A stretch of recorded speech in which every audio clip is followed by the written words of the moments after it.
Hello, everybody, and welcome to the finals of the Premodern Showdown Series 4.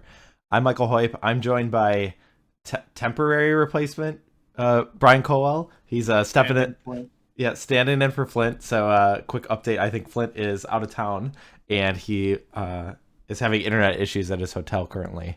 So he's looking to try and get that resolved. So we might have Flint on a later match tonight, but.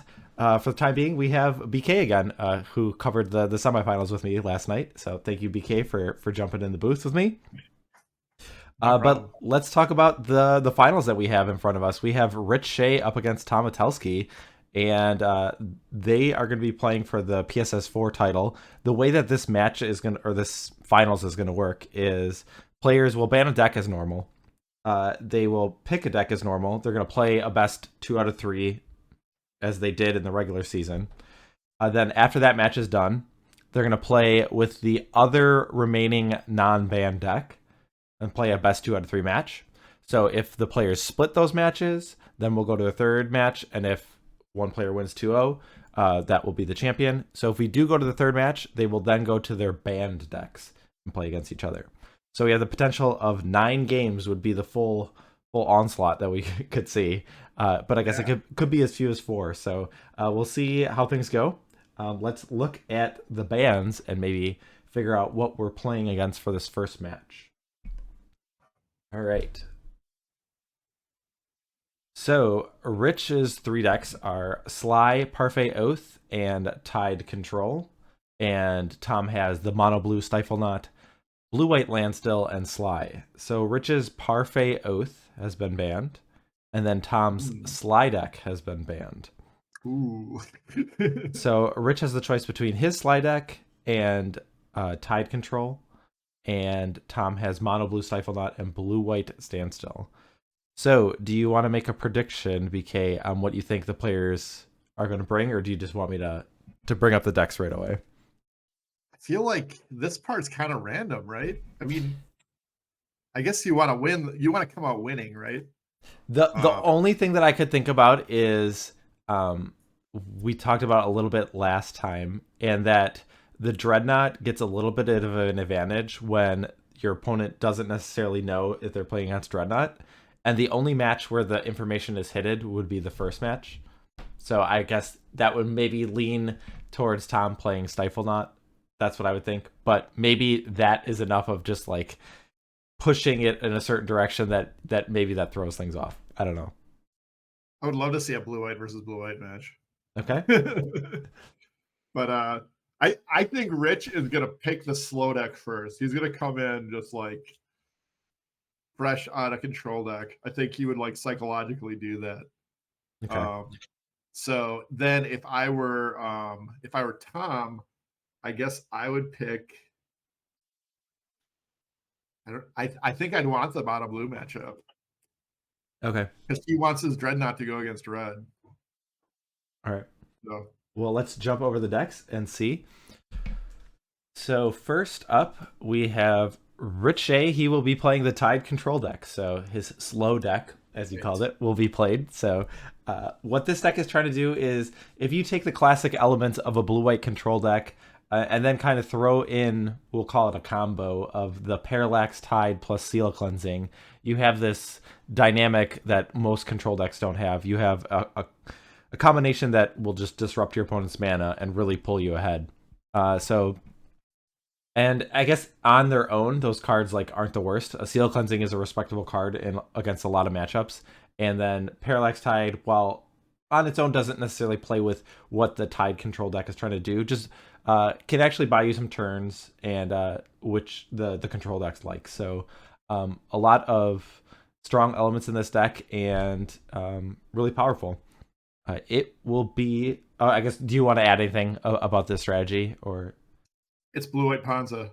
Yeah, that's a good way to put it. So Rich described it as that when he played me.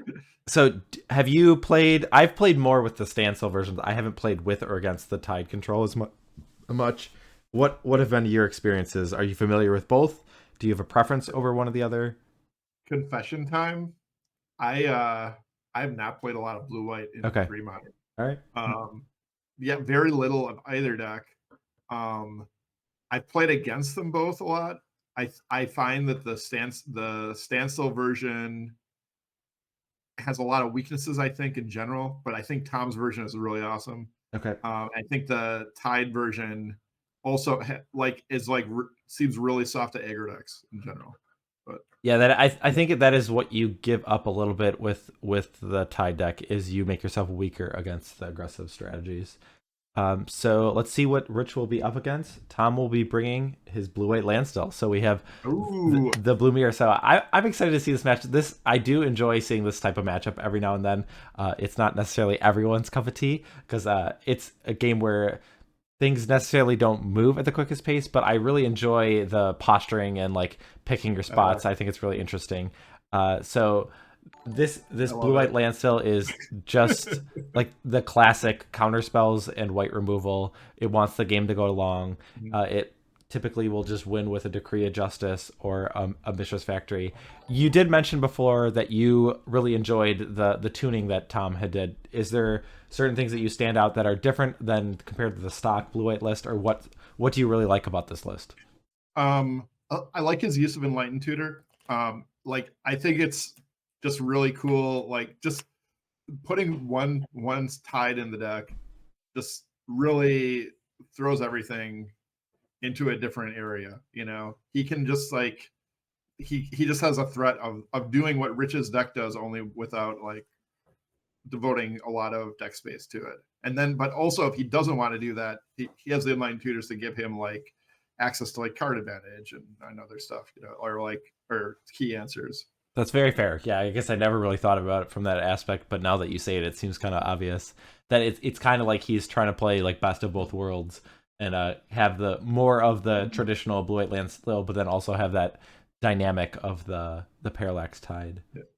Honestly, every time Landstills come up in the last like 3 weeks, I've said like copy Tom's list. Okay. Because I like the look of it so much. All right. Well, I'm ready to see these decks in action. Are you? Yeah. Let's go. Let's jump down to the match. Okay. Home to rock.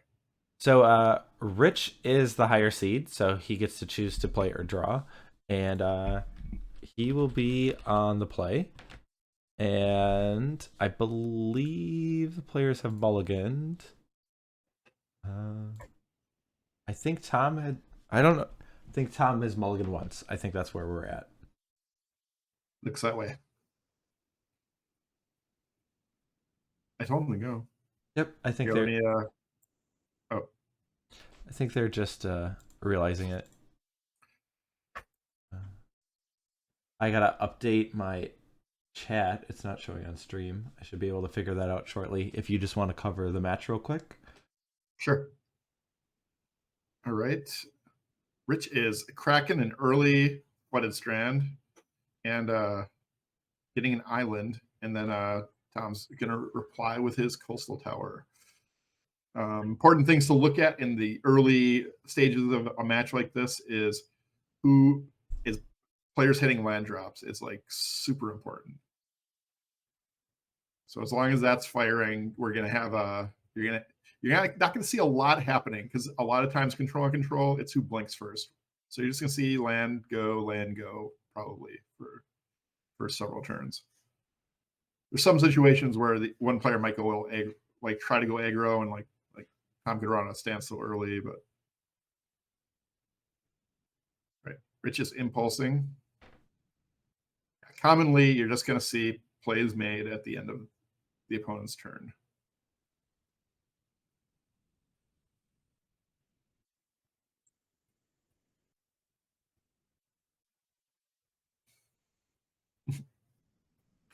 Pulse the tower, an impulse from Tom.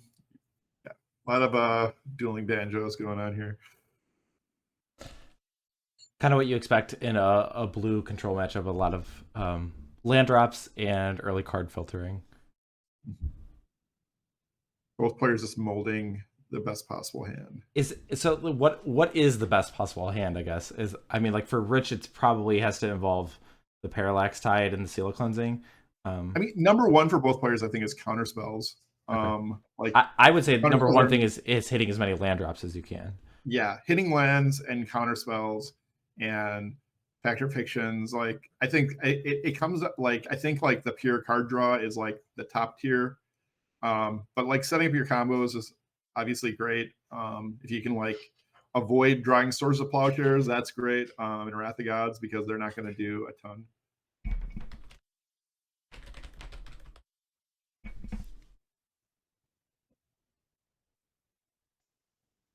I should go find their lists because I don't totally remember them. I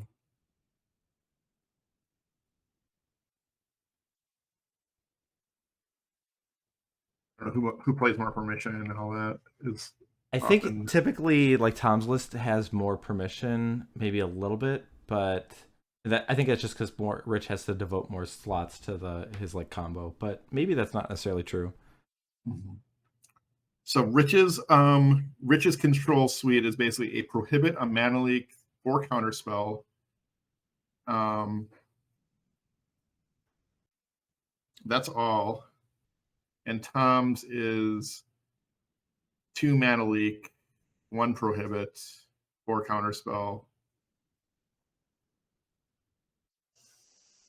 So pretty close. Rich has a Cunning Wish too, which can do some things.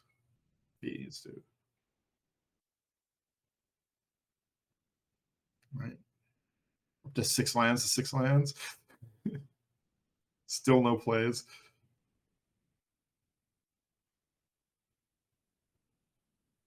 Yeah, I'm still trying to play with the chat to try and get it to show up on stream. I don't know what is preventing it from showing.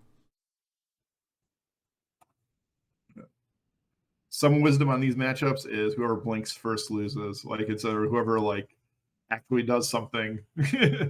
Yeah, or it's forced enough to do something. And sometimes what forces that is just because you have less lands, that your hand size is going to be 8 cards, and you might as well use that card rather than lose it, kind of thing. Yeah. Rich is gonna pop off a little Decree of Justice here. Get 3 soldiers into play and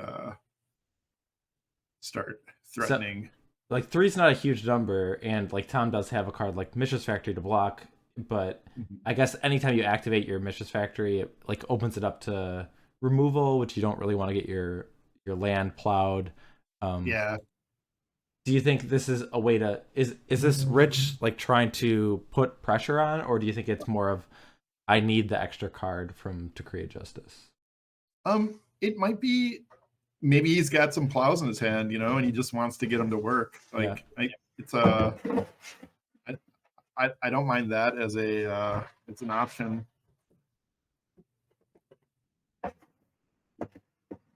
There's so many things that could be happening based on the texture of their hands, you know.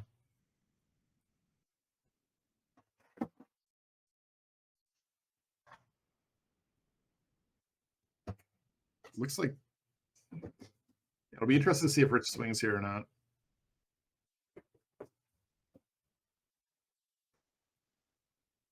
Looks like, did he pass the turn? I think Tom freezed up a little bit on her. Yeah, he must have. So no attacks with the soldiers.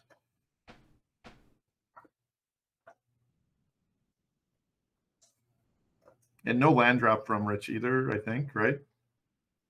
I think that, yeah, because because Tom is up 1 now. Because he had the Decree for 3. Did he have? Oh, he played the Watchtower was tapped, right? I think you're right.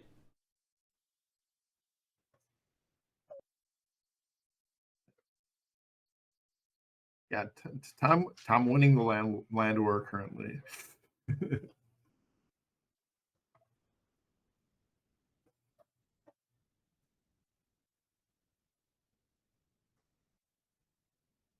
When you play control on control, do you like to run your impulses off right away, or hold on and see what you need? I would hold, like, if I know the match is going to be slow, I would hold my impulses. Just because if the game's going to go so many turns, like the next like 3 or 4 cards of your deck, depending on what those are, could really change on what you need. So I would tend to hold them if I'm not under pressure. Yeah. Rich is trying out a factor fiction here, which is a little shocking to me. Like leaving only 1 mana up. The one thing is if your hand's like really full, like factor fiction, like the if it gets countered, then it's kind of like, okay, then at least I spent like 4 mana to get countered, and then I'm gonna have that available later. But like it might just be he's looking for lands, and like Yeah, if that's true. if he's gonna have to discard anyways, he might as well try and get a counter spell out of Tom's hand. Maybe he has a lot of card draw, and he's just gonna. I mean, a card draw spell, like often you're just looking for more counter spells too. So just trading it for counters is good. Got to mention the classic World Championship where like Carlos Romeo won all the Segatog mirrors by not countering factor fictions. Just valuing counter spells over card draw. All right, we got chat now on stream, so now I can focus on the match. Sorry, okay. Sorry about that. Rich is factor fiction, and he's got a decree, a replenish, a coastal tower, and 2 flooded strands, as far as I can tell. I mean, the way that things have played out, I feel like the lands have been a really big thing for Rich. So I think I would try and like. Oh, then I guess also having that, because I think Rich only has 2 Decree of Justice, and having that last one in a pile like is interesting because it has a lot more weight. Because the one thing about like Rich's list is, with just having 1 less decree makes it harder for him to win, because he's a little short. He's a little short on win conditions, right? I don't know if his tide control deck's really made for. Well, Rich has 3 decrees actually, but I'm not sure his deck's really made for the control mirror as far as like. I guess he does have tides though, so he. Yeah. I mean, yeah, because if Rich gets to execute his game plan, then his decree can just be bigger than his opponent's. But I guess then if you're not killing him right away, you need to protect it. And I don't know. Like, it gets complicated, especially because like the games probably are going to go very, very long. So yeah. The difference between having like 1 or 3 copies of Decree of Justice and 2 copies of the Decree of Justice are very big in this situation, when in a lot of games where it would be a lot more subtle of a difference, it wouldn't make that big of an impact. But here it's very big. Yeah, for sure. Tom only has 2 Decree of Justice. Oh, Tom only has 2? Yeah. Okay. Well, then does Tom have an additional way to win? Otherwise, then Rich might be like with the Watchtower, he might be at an advantage. Or does he have Fairy Conclave? Yeah, Tom has a Fairy Conclave and Rich has a Watchtower. Okay. Well, then they're pretty close, at least in terms of threats. So. Oh wait, it's 1 sec. Yeah.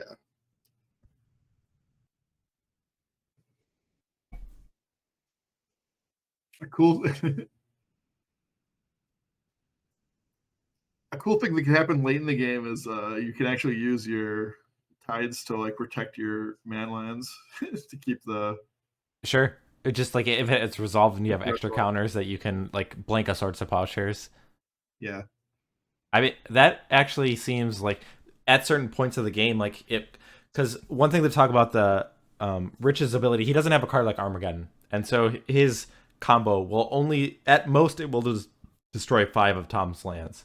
So, not that like Tom's game plan would change. So Tom wants to make every land drop. There's no reason why he won't want to play a land on every turn. And so Rich has just ran out of tide. Okay, there might be a point where like just removing 5 lands might not be enough. That's probably not true, but like then yeah, like protecting your own Mishra's Factory or Forbidding Watchtower might be pretty interesting. Yeah, so I guess that's one thing is like the must counter threats are pretty few in this matchup, and Rich I feel like has a lot more. Like if he has 4 tides, even if this is like tide is without a Seal of Cleansing currently, it just opens up the opportunities, like having a mana advantage of him to do so much more. It looks like the tide has resolved. Interesting. I think that might be a thing though, right? Because like if if Tom just like lets that, he can fight over Stifle still. He'll still have lands to do that. He can stop the Stifle.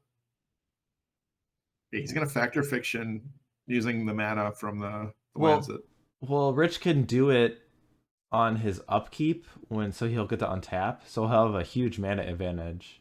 he will. Yeah. So Tom is going to use the mana that was getting exiled to cast a factor fiction at this point. Yeah. Rich is countering it. Looks like that's resolving. I get the impression that Tom does not have counter spells at this point. I can see in the situation where you're a little bit nervous about like fighting over a factor fiction because you feel like you need to protect like against a stifle, for this, like a Cunning Wish stifle for this Parallax Tide. But all right. Tom is activating his Mishra's Factory to block some soldiers. It's going to get tided away.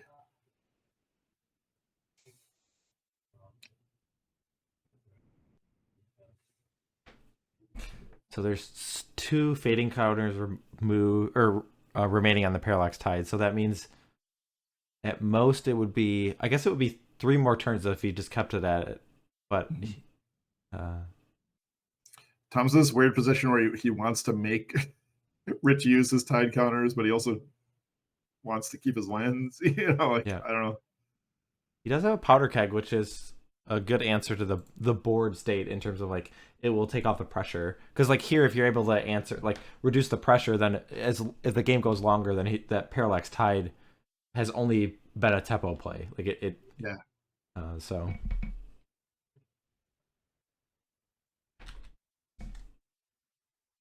I actually missed what side of the factor fiction Rich ended up taking.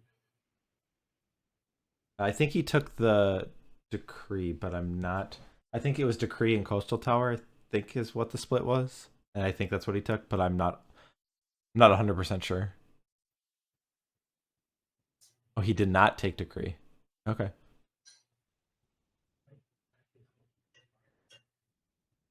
Tom is going to play a Seal Cleansing. So that doesn't really change anything in terms of like, I guess he could use it on the Tide right now if he's, because right now there's no Stifle in the main deck, right? It's only you have to Cunning Wish for it. So if Tom is worried about like a Cunning Wish Stifle plan, he might want to do this now. Yeah, like Seal does not save Tom from Stifle either. It does if you do it right now. What? It does if he does it right now, yeah. Yeah, that's what I'm saying. So yeah.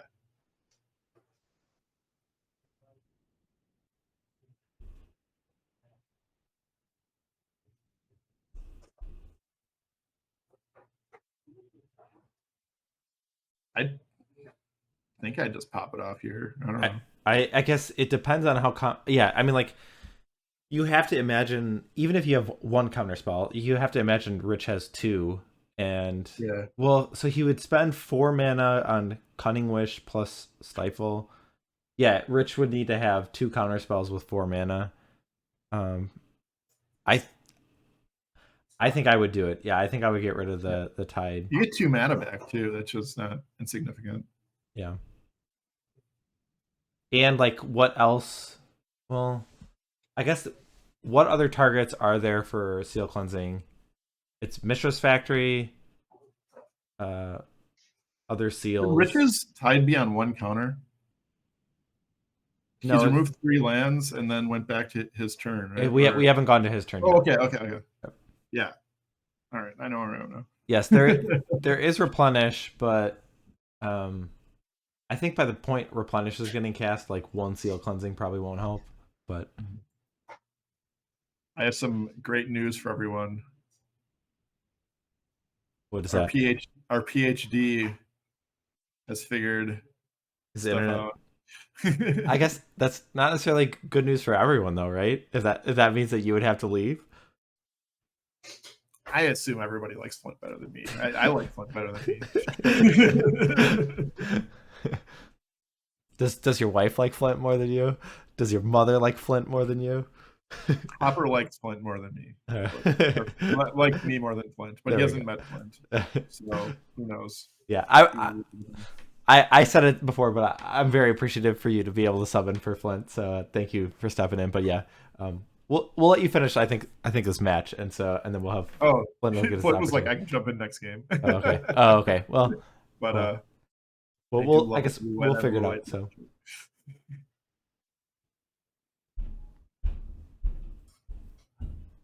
So the first tide has been faded. Faded in the sense that it was seal cleansing, but it's a but Parallax Tide dead joke. Wait, the coastal tower should be tapped though, right? Or do we miss more turns? I think it should be tapped, yeah. Yeah, it might not matter. Well, I mean, that's one of the things where like it's a little bit different than like a life total thing, because like this turn it like might make Rich play a little bit differently, but okay. They have it? No, they just the turn's passed, so I think we're beyond fixing it if that was the case. I do need to update the life totals though. Tom has been taking damage from these tokens that I have not been updating, so he is at 12.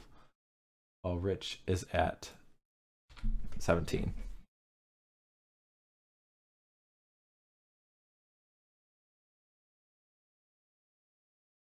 Oh, you're muted, BK.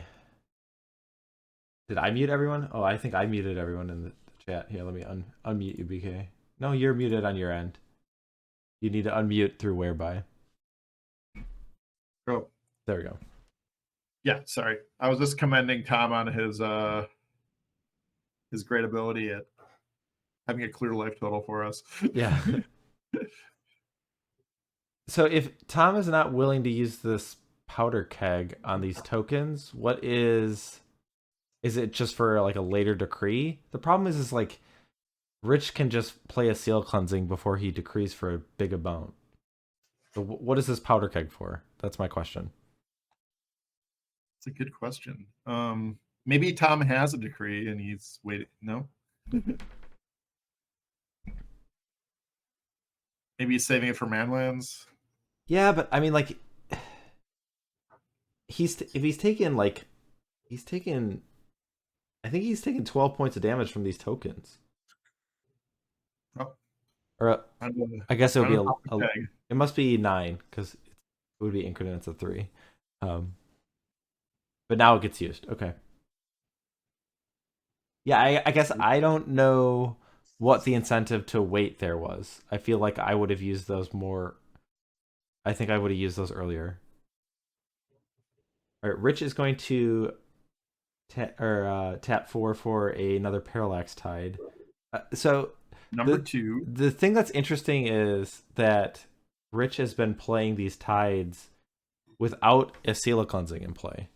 Did Rich take a replenish on yes, that activation? Yeah, so the split, I think, was Coastal Tower and Decree of Justice against 2 fetch lands and a replenish, and I think he took the latter pile. So yeah, I guess maybe these tides are trying to set up a more powerful replenish. That must be the idea. Is it's okay to have them die because he's going to fight over the replenish ultimately. I mean, it's fine from fight over either. I think that's like just the strong line for him in this matchup is his tides always matter. His replenish is like a 4th tide, like a super tide.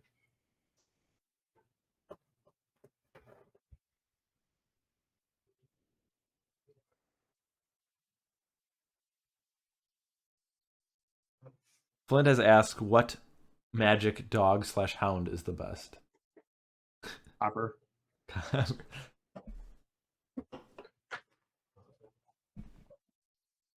I mean, it's Wild Mongrel, isn't it? It is Wild Mongrel. Good dog. Jackal Pup. I guess that technically is it not a hound or a dog, but I could throw it in the argument, I guess. I'll take Wild Mongrel over Jackalope every time. I mean, I think it's a fight. Like I think you can make an argument for both of those. Mutavault. Mutavault.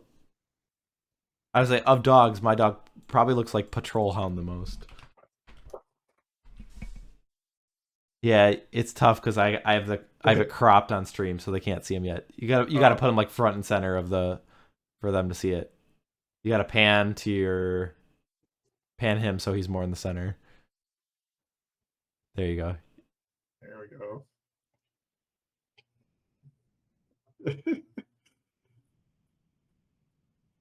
What a good boy.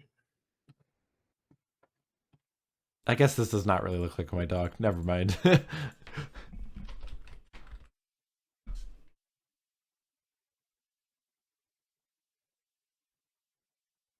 All right, so 2 lands have been removed, or no, it's just was 1 land. The coastal tower was removed, and then 1 fading counter was removed from the tide. Now we have a seal cleansing, but that doesn't change. Like the seal is not like that scary from Tom, right? I get it. I mean, it's destroy 3 lands, right? Not at this point. Yeah. Oh, I guess yes. I guess it is. All right. I never thought about it like playing it in that order. Yeah, I guess it still works that way. It does also make it like harder for Tom to block with the Mishra's Factory. So Rich is gonna get aggressive. He's gonna start attacking with the Mishra's Factory. He's gonna use his there we go. Tide to cover his land, his factories.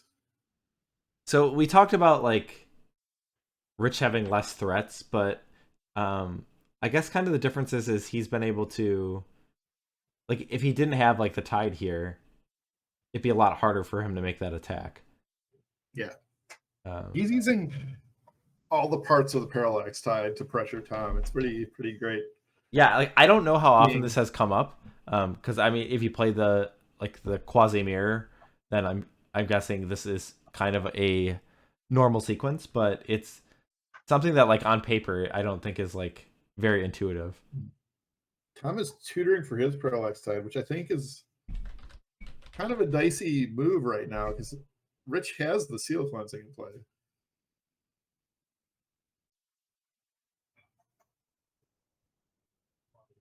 Well, if Tom had his own seal, then it like really wouldn't matter, right? Well, yeah, I guess you're right because he can just. Well, I guess if the seal's in play, then like you'd be able to seal Tom's seal of cleansing in response.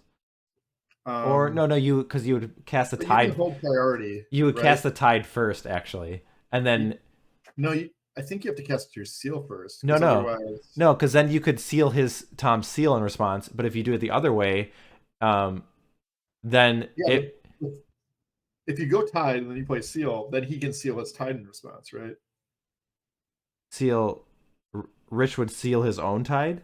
No, he would seal Tom's tide. Yeah, and then in response, you just exile all the counters, and then basically Rich has used his own seal for like what. That's exactly what Tom would want to happen. Redo the stack though. Okay, I remove your 5 lands with my tide, and then your seal resolves, and you get them all back, right? No, so if you're saying if a tide is in play, right, and you're casting your own seal cleansing, right, and if Rich used that opportunity to seal cleansing the parallax tide, you just then you would respond by you exile 5 lands then, and then my seal resolves and I get them all back. Okay, yeah, you're right. Okay, never mind. I was thinking it was backwards. All right. It's complicated. Rich has a real full grip here.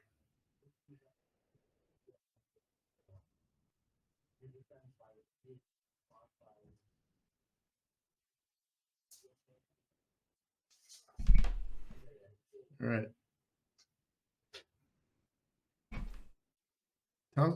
Tom has a tide, but I don't know I don't think it does anything. I guess it protects his lands from getting killed by the tide. Yeah. It seems like a weird spot to get it. I think I I, just would have got a seal cleansing a seal cleansing. or a standstill, maybe. I don't know. I guess you can't get a standstill though because he's way behind. Yeah. Chat has said that filthy cur is that's their hound of choice. Do you remember what that one does? The black creature. Yeah. It's just like Jackal Pup on a bear, right? Yeah. What about lava hounds? Lava Hounds is a good one. Aaron Dix would like that dog. He's not going to pick it over Jackalope though.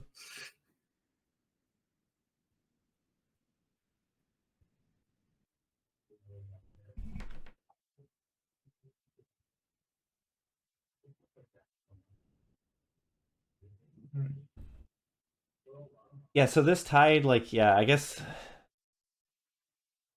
Tom's just feels defensive, right? Like, I guess what else would he get? Like, yeah, we talked about Standstill doesn't seem very good. Like, maybe it's just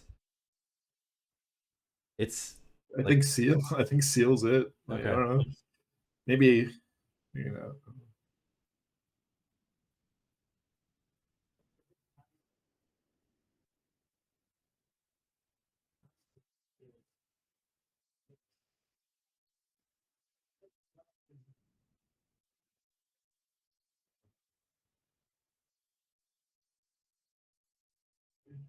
There's a lot of pausing here. Yeah, I'm not sure. It looks like the Rich is the one thinking, but I'm not. Yeah, I think it's Tom's end step with this tide in play. And What do you think Rich is considering? whether I think he's considering whether he should bother sealing that parallax tide. I think he's decided he doesn't need to. Okay.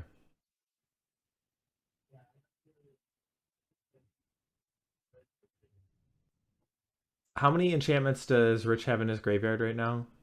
It's just one Parallax Tide, right? Currently? Think so. I don't think he has any seals of cleansing in there. Yeah, so I think if that ultimate game plan is with this, but haven't we've gone through both the decree justices from Rich, then his plan is just to win with Mishra's Factory and the Watchtower. But he still has one decree, right? He's got Uh three. oh, he does have three? I thought he only had Yeah, two. Okay. he has three. Tom only has two. Okay. Well then Rich definitely seems to be advantage then.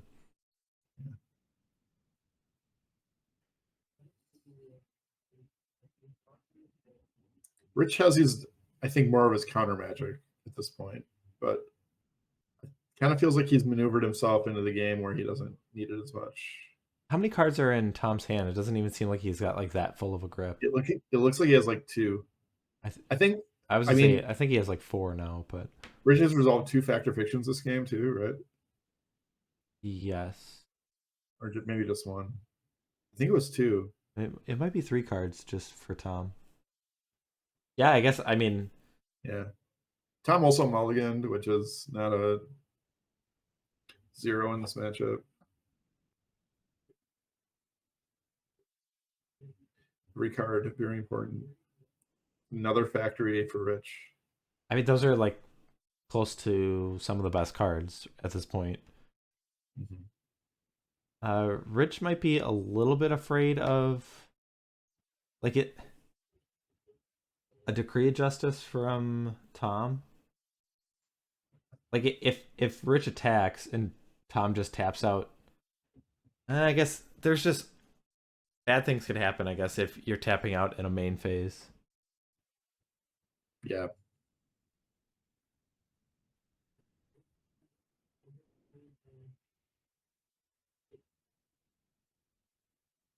Tom's on. Tom's thinking about something on Rich's end step here. I mean, decree would be the only card I feel like I would really think about.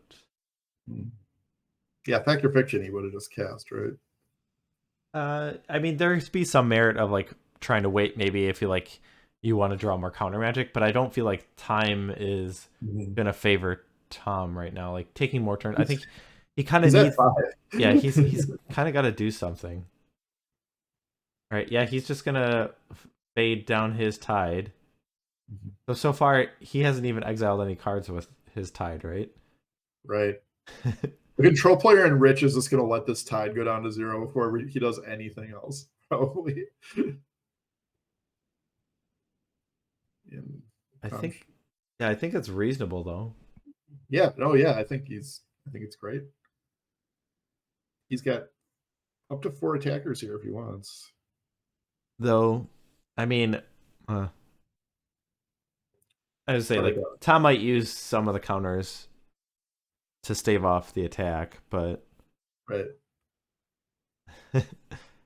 That's not bad for Rich either, though. chat's asking for a ban on control decks. This is like real Magic. I don't know why. Yeah, people don't. This is what Premodern's all about, kids. Counter spells, card drawing, the waiting game. We are an hour into this best of 9, and we're still in the first game. Yeah, to be fair, we like waited a while to start, so yeah. we were delayed, and then we did commentary on the intro. So like, yeah, I don't think that's a fair criticism to the match. Probably not. The other players playing like glacially slow or anything. No.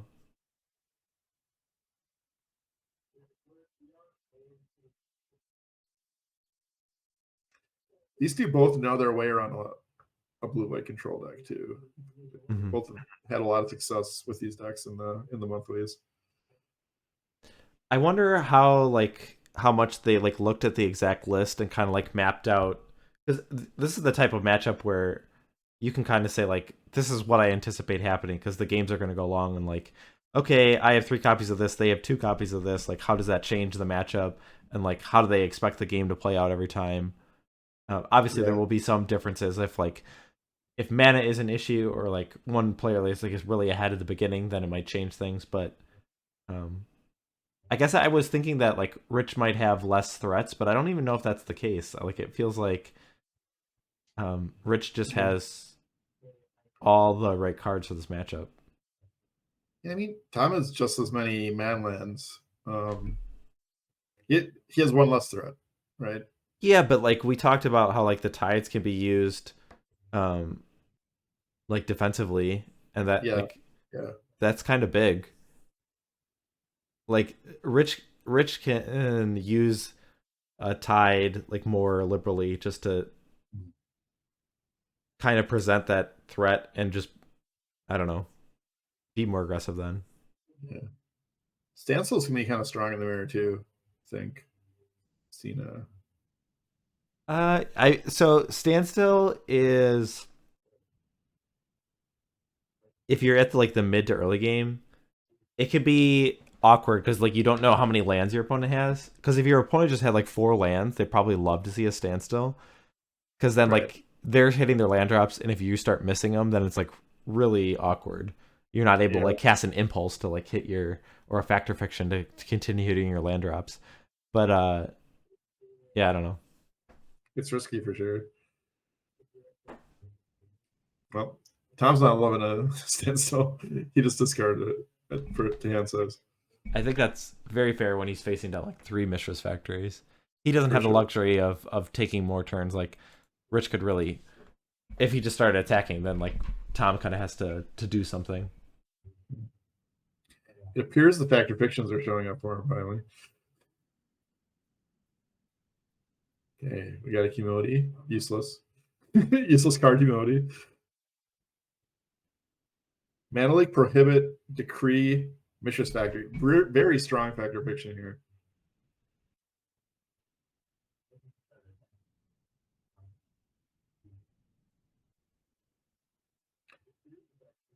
Looks like Rich is leaving the identifying the Decree as the strongest card. Yeah. I think that makes sense. Like, I mean, Mishra's Factory is good, and I don't feel like the counter magic is the Prohibit's fine. The Mana Leak does not seem that great. Tom is taking the bigger pile, the Mishra's Factory, Prohibit, and Mana Leak. Yeah.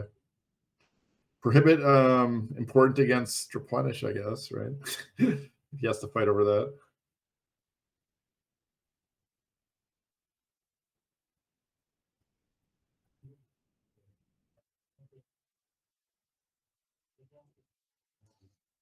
Tom is down to 4, so just 2 hits. Well, not even necessarily 2 hits from a Mishra Factory. It could be 1, I think, because he's got 2 pumps. So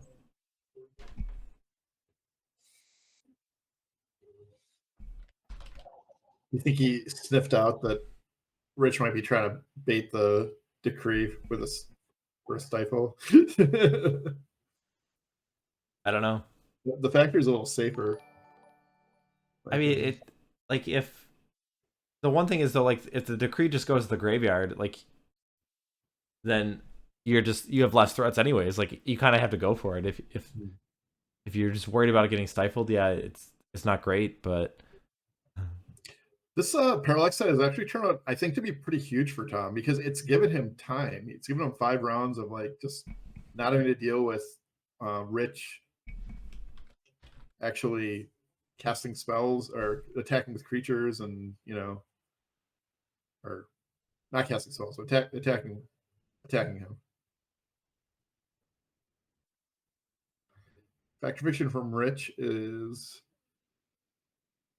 going to see an Impulse, a Mishra's Factory, and a Seal Cleansing, and then a pair of Lonely Sandbars.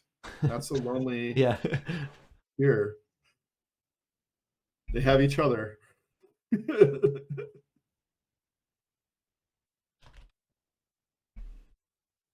I can't remember who said it. It might have been Mark Eric Vogt who said that he just called Lonely Sandbar like a cantrip, and it's kind of just like, yeah, I never really thought about it like that way. But it's just It's like the best opt, right? It's yeah, like I mean, I feel like most of the time I think of it as a land, but if you just think about it as like play it in place of opt, it's like sometimes you want to land and sometimes you want a Isn't new that? card. I think that might be the best mode on a 1-mana cantrip, is being able to be just played as a land if you needed to. Yeah, it's like the early mold. It's like a modal spell card. Right.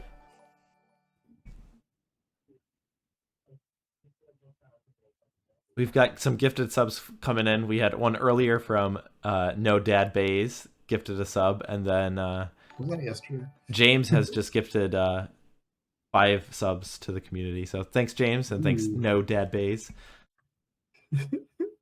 I'm logged in as my store, so maybe you'll get it downstairs.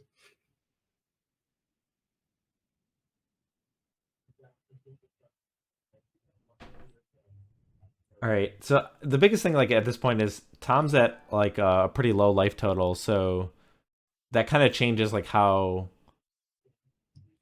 he has to react to things. And I mean, I had mentioned it before of like how many times he took hits from those tokens, and It's coming into play. yeah, a little bit. I'm not saying like Tom would be like winning this game if he were at a higher life total, but like I guess I just didn't see the spot where he was going to get more out of that powder keg. So I'm not sure what his thought was. I'm sure he had an idea, and that's something that we can ask him. But I am not aware of the advantage of holding on to it for that many turns. Yeah. Yeah, that early cycle, just because he was stuck on 7 lands, ended up being, or stuck on 6, ended up being working out pretty well for Rich. The third tide, and he still has to replenish. This is You, because if you fight over this, then I think he has to, though. If he doesn't fight over it, he has no more Mishras, right? And I think that's the mode yeah, that's Rich true. would use it for.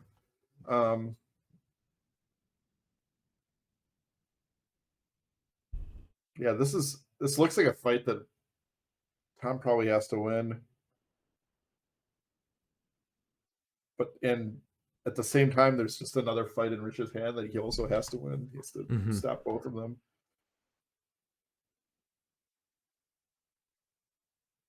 I think, anyway. I mean, I think he has to replenish. Yeah, I think that's what that Fact or Fiction split was, but Parallax Tide is currently being cast, and it looks like Tom has responded with a kicked Prohibit, so...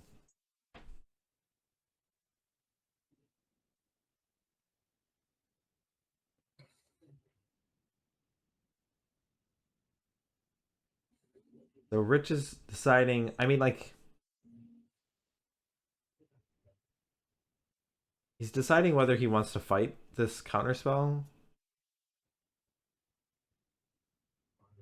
Because Tom's hand, he has 3 other cards, right?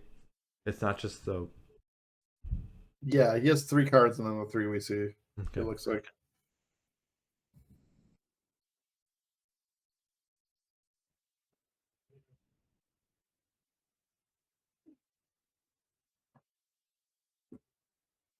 All right.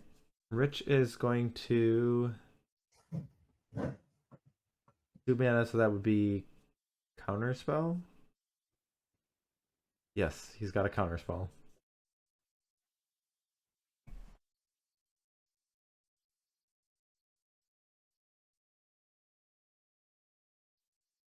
Rich has, or Tom has a counterspell of his own.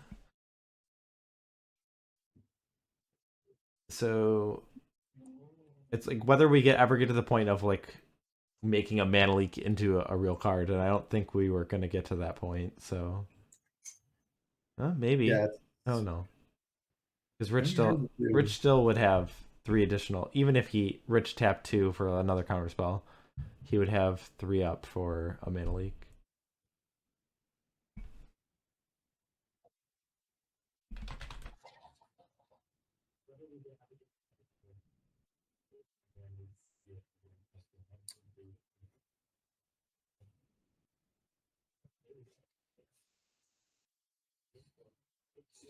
So even if this gets countered, like I still feel like Rich is still in a good spot, right? Like, yeah.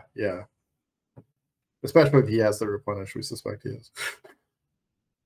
Well, but even if he doesn't, I think he's still in like. I mean, he still has like 2 seals to Tom's 1. Well, I guess if I were trying to pick this fight, like it might have been better to wait 1 more turn, because if Tom's at 4, so let's say there's 1 more turn, and then like Tom's Parallax Tide doesn't have any counters on it. Then let's say, okay, the Tide gets countered or whatnot, but then you just might be able to seal Tom's seal, and then try an attack for 4, and then just protect against the Swords to Plowshares that Tom we know and has in hand. Yeah, I mean he does. This is the turn that no, it doesn't. Never mind. I was thinking something that was wrong.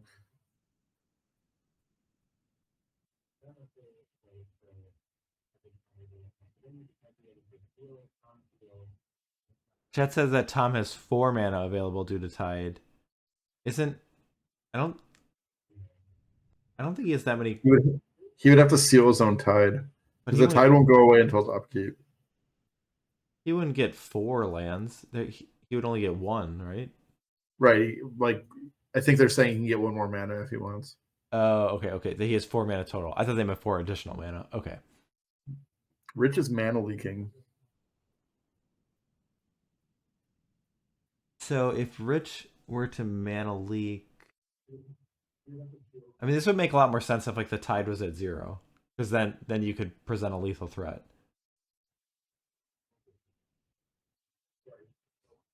He has to pay, right? He has to pay, and I think he has to get rid of. Oh, is this just setting up a replenish then? Is that what this is? No, I think he's just like, all right. So I guess if he pays, then he can counter it. I don't understand playing the mana leak here. Looks like Tom's gonna mana leak back, is what he's, or well, maybe it's a counterspell. No, he's gonna counterspell back. Okay. Rather than tap out. So this just gives him the option to still have Swords to Plowshares up. Yeah. That doesn't make sense to me. I guess I mean, the I only guess thing is like he's at 4. He's at 4. He has to. yeah, like Tom is afraid of dying and doesn't Wouldn't the want. Mana Leak have been just as good there? Maybe.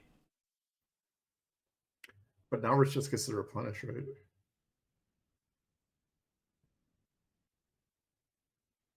Yeah, Rich could seal. Seals his seal and then.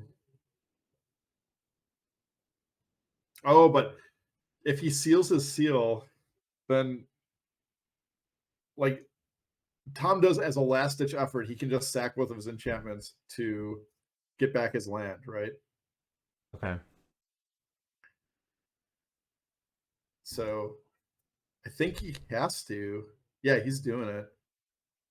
Because he knows he has to stop this replenish. And the Mana Leak, probably the only way he can do it. Is this in response to anything, or is this at like a certain phase that Tom is doing this? This is in response to the seal cleansing. Okay. I think Rich went to seal Tom's seal. Okay. Okay, so they're both sharp. They're both making the plays they should, you know. Yeah, that is a very like that whole dance, like definitely would not have been executed in that way by a lot of people, and I think people would Many have of us would have messed this up. yeah. So I'm not sure I would have got it all right. mm-mm.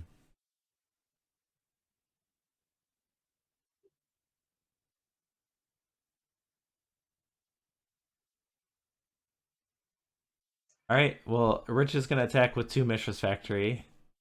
One of them is going to get plowed.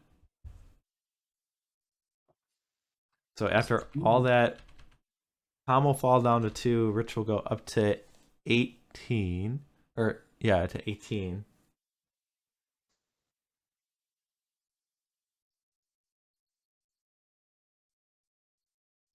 And Tom has a replenish of his own. Wow. So how many enchantments? How is he getting back? I did not know that. This is huge. This is insane. He's getting a Tide and a Standstill and a Seal Cleansing. Is there and a Humility? Humility, yeah. But like, what he just gets to get rid of all of Rich's manlands. His threats, yeah. Yeah, this is real big.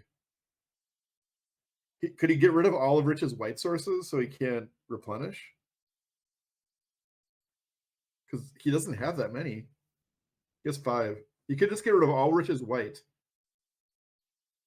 Because he has just as many Mishra's Factories. I think that's the direction I would go probably. And just like keep Rich off replenish. Hopefully. Well, I mean, there's 2 standstills in play. So like you might be like saying like if I'm going to draw 6 cards, then I might be drawing some amount of counter magic that you might be able to fight the replenish.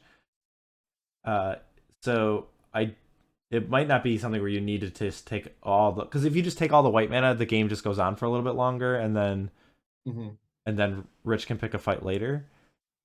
So I think I do like getting the threats. I don't know. I don't think he's afraid of those factories anymore. He's got that seal in play and more factories. All right. Rich has to give him 6 cards if he does anything. Well, Tom might be worried about he's got to find a way to win. Yeah, because and Rich still has a decree.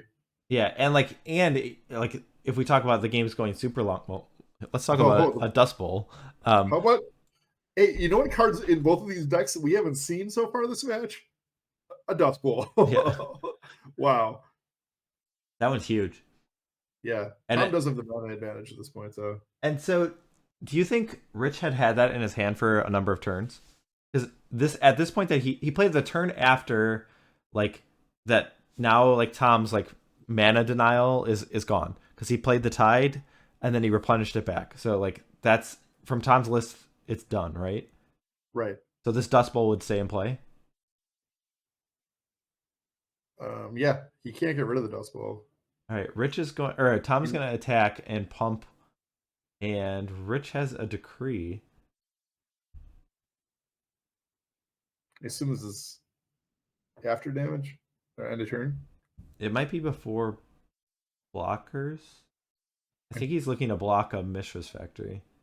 Maybe not. I don't know. Like, would you rather? He pumped, so I'm assuming they were after. Okay. I think that was a concession. I think that was end of turn. That was a concession from Tom. Is that correct? Yes. I mean, Tom was at 2. So those 4 tokens. Oh, okay. I was thinking them from a different defensive standpoint. Yeah. Tom was at 2. So yeah, yep. That was going for the kill. Yeah. So yeah, that turn had a lot of dancing and maneuvering, and it was really interesting to see how those players pick their fight. But yeah, that was well played by both. Yeah. That was a big ending. There was a lot going on in those last 2 turns. For sure.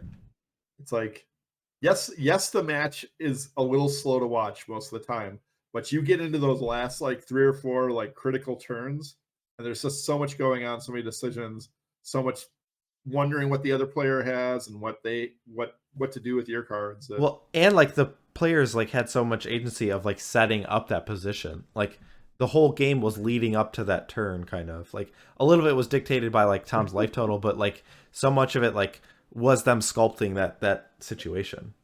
Tom has requested a minute. Yeah, that's fair for both of them. I think they both just got up to a bathroom break or beverage break or something. Yeah, what a game. That was. I actually thought Tom had just somehow scooped himself out of hell. And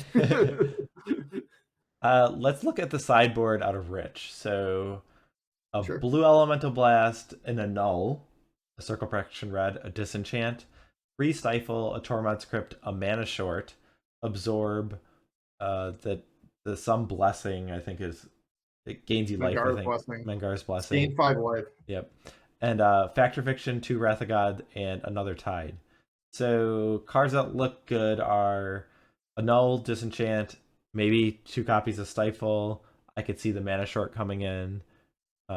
Could see absorb coming in. Another Parallax Tide seems good.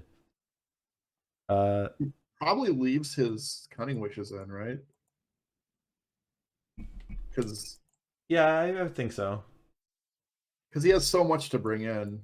He can bring in. He might as well keep a nice little suite in his board, right? What cards do you cut? Are you cutting like Sword Splashers? You cut the Wrath of God, right? Wrath of God, Humilities, of course. Like those are complete blanks in both players' decks. I mean, the Wrath can get rid of tokens, right? But the point when you're probably like decreeing, you probably have like counter magic. So I think Mana Leak is often kind of terrible, right? It's might be necessary in like Tom's deck because like if you know that like Tom like if you take out a bunch of counter magic against Rich, then you might be afraid that you're gonna get quote unquote comboed out like with the Tide and. So I don't know. Maybe it's a necessary evil for like Tom, but yeah, I think you take it out. If I'm Rich, I bring in that mana short main. Like I think that's reasonable. It's like just because at some point it's just gonna hook the game, right? Yeah, like you fight over a mana short at the end of their turn, and they basically have to counter it, or they're tapped out for a turn. I think mana short is great here. Yeah. I think I bring in 2 Stifle. I bring in the Parallax Tide. I probably bring in the Absorb and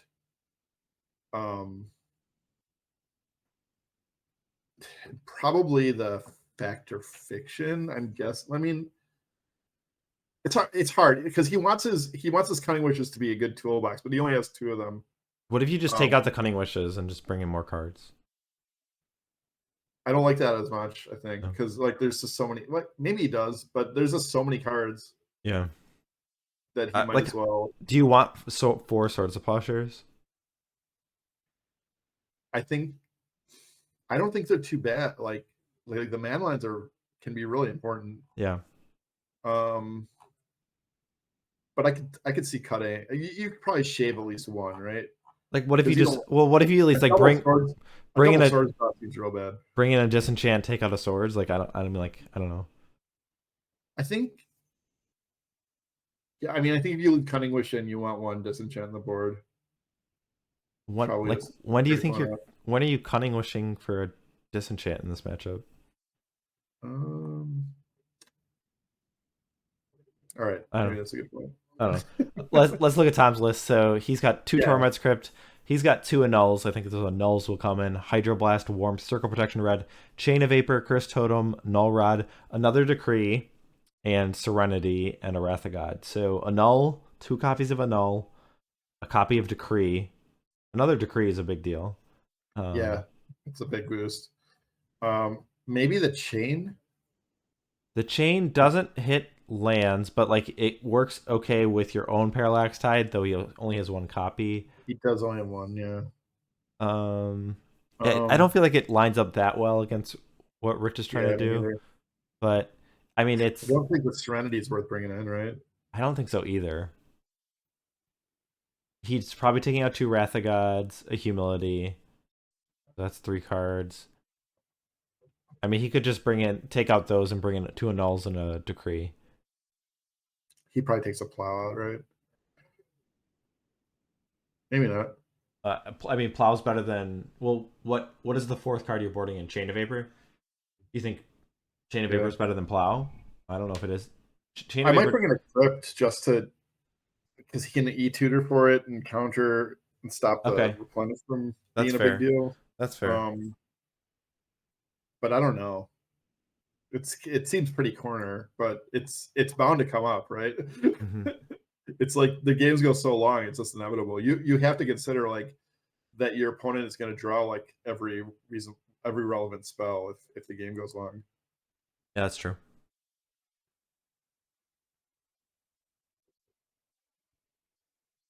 Um,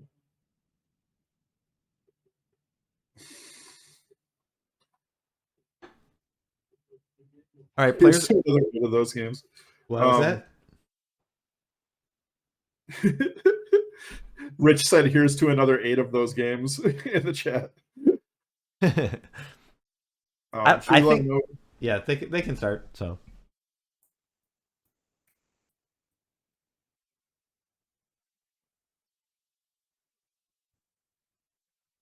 Um, should I ask Flint if he wants to jump in? if that's what you want, that's fine. We can swap out. Otherwise, it doesn't really matter to me. Uh, we'll make him wait. I'm having too much fun.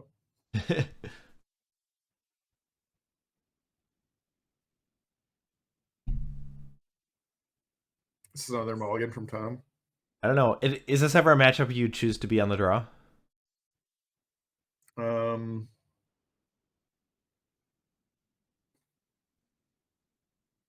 yes, I think you do.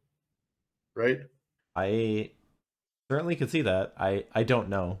I don't know from I, experience. It looks like Tom has opted to be on the play.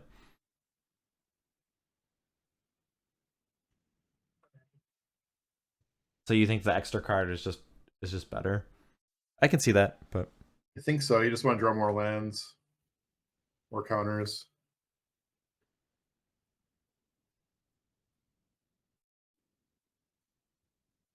all right. Tom is going to play an early powder keg. So the one thing about like playing this really proactively is it allows Rich to just like play a seal cleansing and get rid of it. Yeah. Like he doesn't have to Um, activate his own Mistress Factory. He won't cycle a decree. He can just yeah. wait until he has a seal cleansing and then blow it up. Yeah. That's the worst case scenario though, right? And like I think Tom would gladly trade this powder keg for a seal cleansing. Okay.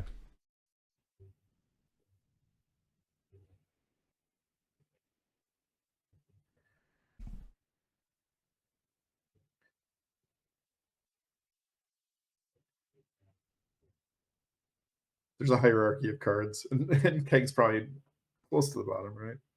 So Um, the Tog that's on Rich's islands, have we seen it like assembled? Like I assume if there's multiple parts and it just like if you get 4 of them in play, is it like an Exodia that it just takes over the game? I've never seen them all in play. I don't think. I don't think I have either. I don't, maybe they're not all on islands. I have to imagine they all are, but I think they probably are.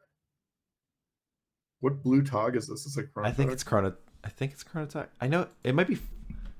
I think it's. Is it Foratog? I remember him saying it one time, and like I think it's because it's the same artist. Um,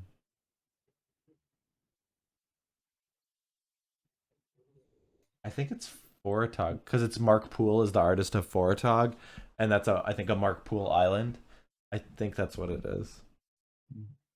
Not as thematic as with the green tog on the island, but all right. Tom Well, being so aggressive here. I love it. you like it? Yeah. Do you think Like it? I'm not getting behind on life this time. Yeah. I guess it opens up like the opportunity where you might have to like fight over a sorts of postures that you don't necessarily want to fight, but um I think it's good for like the first 4 turns or so.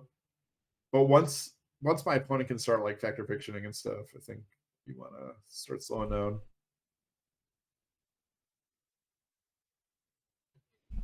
Definitely when Rich only had 2 blue sources, it made sense, right? yeah.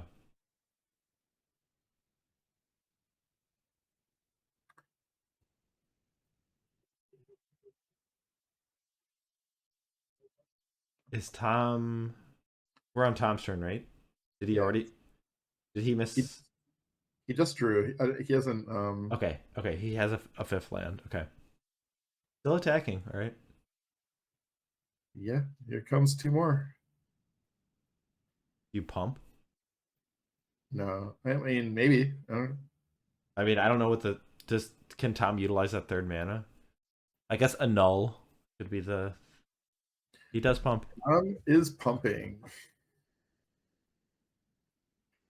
And this will prompt action for Rich, so he's gonna fetch. Oh, I already had to move his life total. Maybe that's not true. Oh no.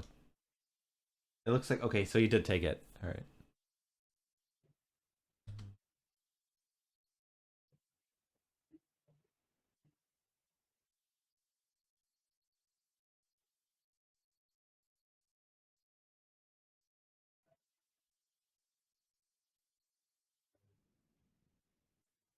We have a this is a way earlier mana short than I thought it would be.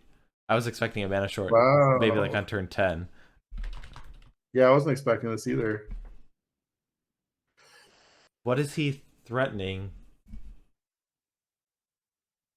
A tide?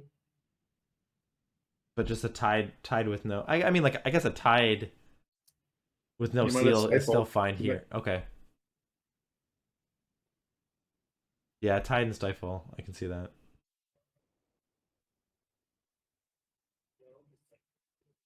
Has been the big short.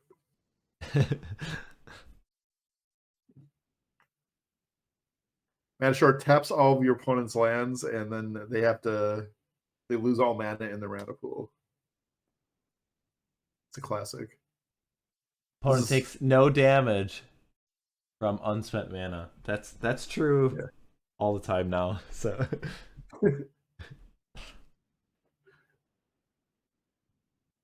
all right, we've got a This, is- tide. this, is- this is how we used to make bad things happen in a control mirror. I mean, that's fair. It's a good way to try and resolve a spell. Armageddon from Rich. Yeah, this is This game might be a lot faster than the last yeah. one. I think this is getting stifled. Okay, so He taps the ATOG.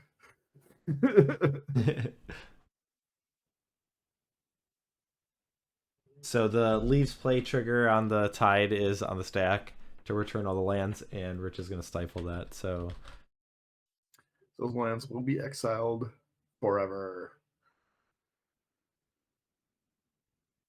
Advantage Rich. Yes. Hmm.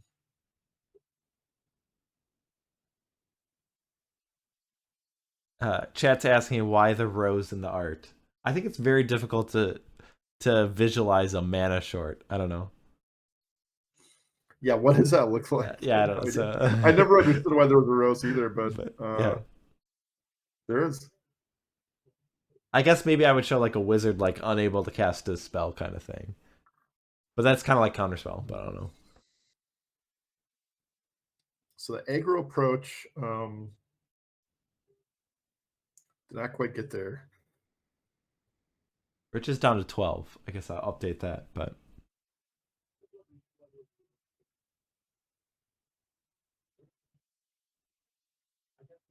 has Rich chosen not to be aggressive with his Mistress Factory at this point? I think so. Guessing that means a decree. Or it means that he doesn't have Yeah. counter magic and he doesn't want to fight over protecting. Well, he's going to use his. I feel like I would. He does both. I guess it's very fair to Dust Bowl in the spot, like when Tom's so low on mana. I was gonna say, like, sometimes you can utilize like the Mistress Factory and attack with it, and then if it was gonna get removed with like a Swords of Postures, you just use it to a Dust Bowl. But with Tom so far behind on mana, I don't mind that Yeah. play. He's not going to let Tom have any lands that are not basic for the rest of this game. Unless he starts getting mana screwed for some reason. Sure.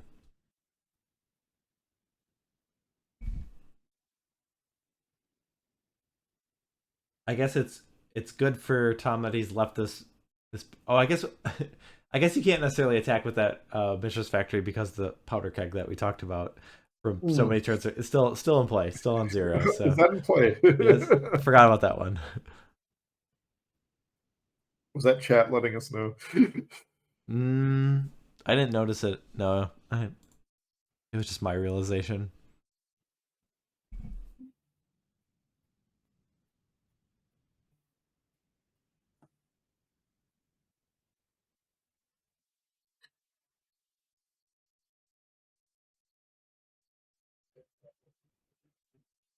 I mean, what has to happen for Tom to win this game?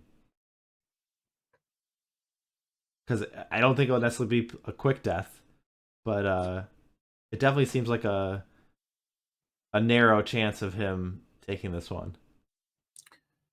Yeah, I'm not sure. A third basic. Yeah, that's probably step one, I guess. Hitting mana and then like Rich also.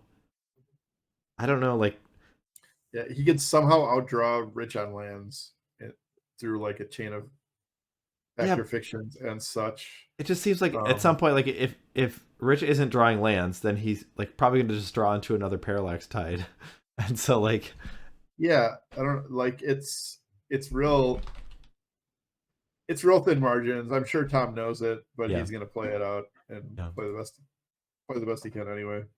yeah, that's fine. Like Yeah. I can't fault him for that. It's just um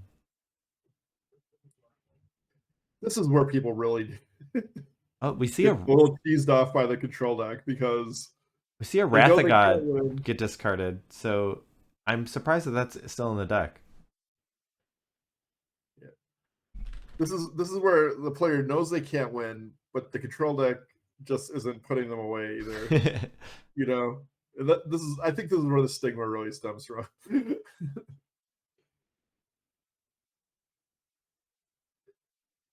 Tom has got back up to 4, which is at least operating mana. You know, Yeah, it's and they're all like basic slash fetches. So assuming he doesn't run out of basics. chat's asking, not a sideboard game yet. Isn't 2 game 1s? So the finals is different than the semifinals, where we're playing uh best 2 out of 3 matches. So this first match is a best of 3. Then we'll play a new match, a best of 3, and if necessary, we'll play a third best of 3.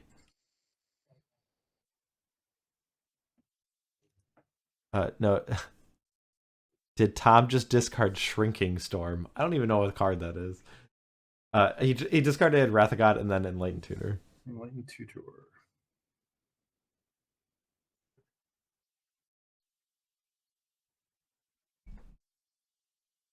Yeah.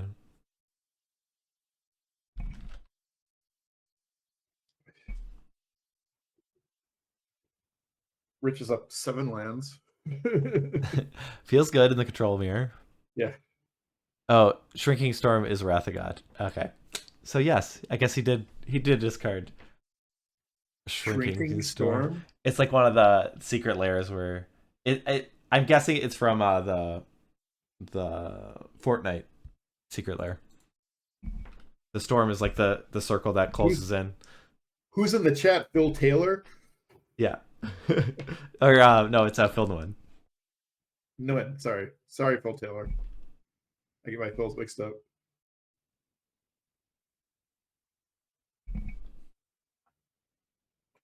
All right, so some fetch lands are happening. Tom is finally gonna have 4 basics in play, and is this like gonna be a fact or fiction? It's time to pull the trigger. Rich has played a lot of lands. Maybe he doesn't have the counters. He hasn't played a lot of fact or fictions. I don't know. It's hard to tell exactly how many cards that Rich has in his hand, but like that stack looks kind of thick, so it looks like he's got a hefty hand. His cards are also the thickness of 5 cards because he has a triple sleeve. Oh, okay. There's a Parallax Tide on the stack. I didn't notice that. That's kind of important. So we're fighting over this. Also, we talked about stifles. Like in this spot, like Rich might end up like stifling a fetch land. I guess it's probably better to get 5 lands rather than 1, but there are opportunities where that might come up. Looks like Rich did bring in the Absorb, and that is used to bite off Tom's counterspell. And so we're back to this Tide resolving, and he's gonna exile Tom's 4 lands. Tom's gonna float a blue and a white, and I think we might see another stifle.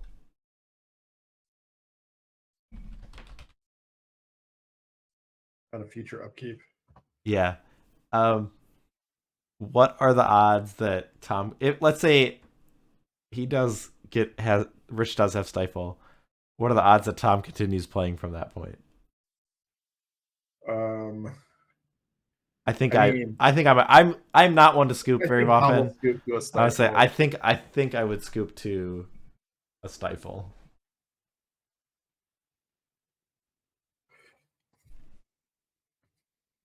But maybe you never know. I think the game will end pretty quickly if Tom has 0 lands in play, though. Yeah. He's still got a powder keg, so he still is able to talk. Chain of Vapor. This is targeting the Parallax Tide? I'm guessing yes. Rich is going to stifle the trigger. Okay, so doesn't get the lands. I'm surprised he didn't sack a land to bounce the powder keg. Well, it didn't resolve. Oh, it did resolve. Yeah. It did.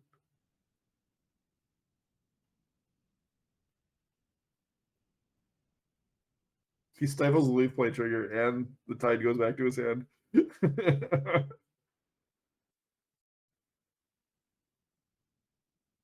Oh, he's sacking land now. Okay.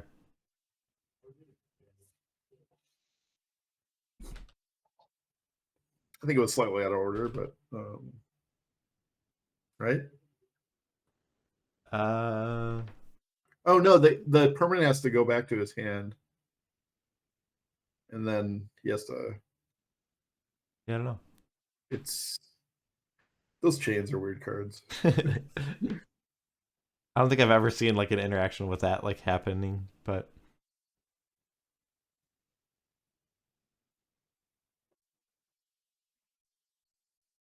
have you ever cast any of the other chains? I've definitely cast Chain of Plasma. Chain of Plasma. I've definitely cast I think I've cast a Chain of Acid in my time at some point.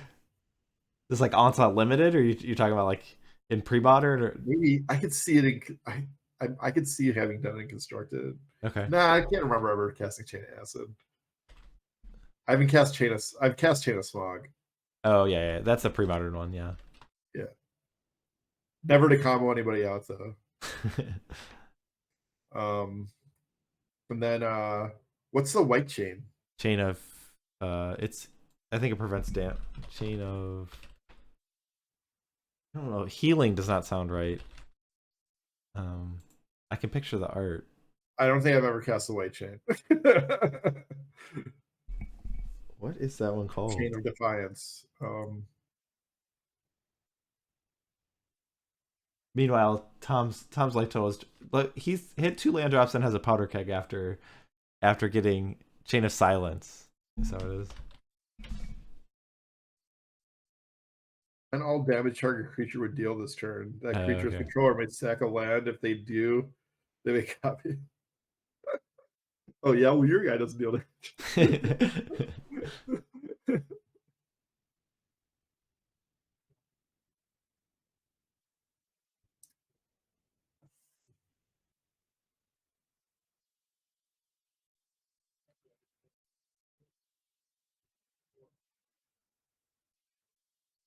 It's weird that one was a sack of land.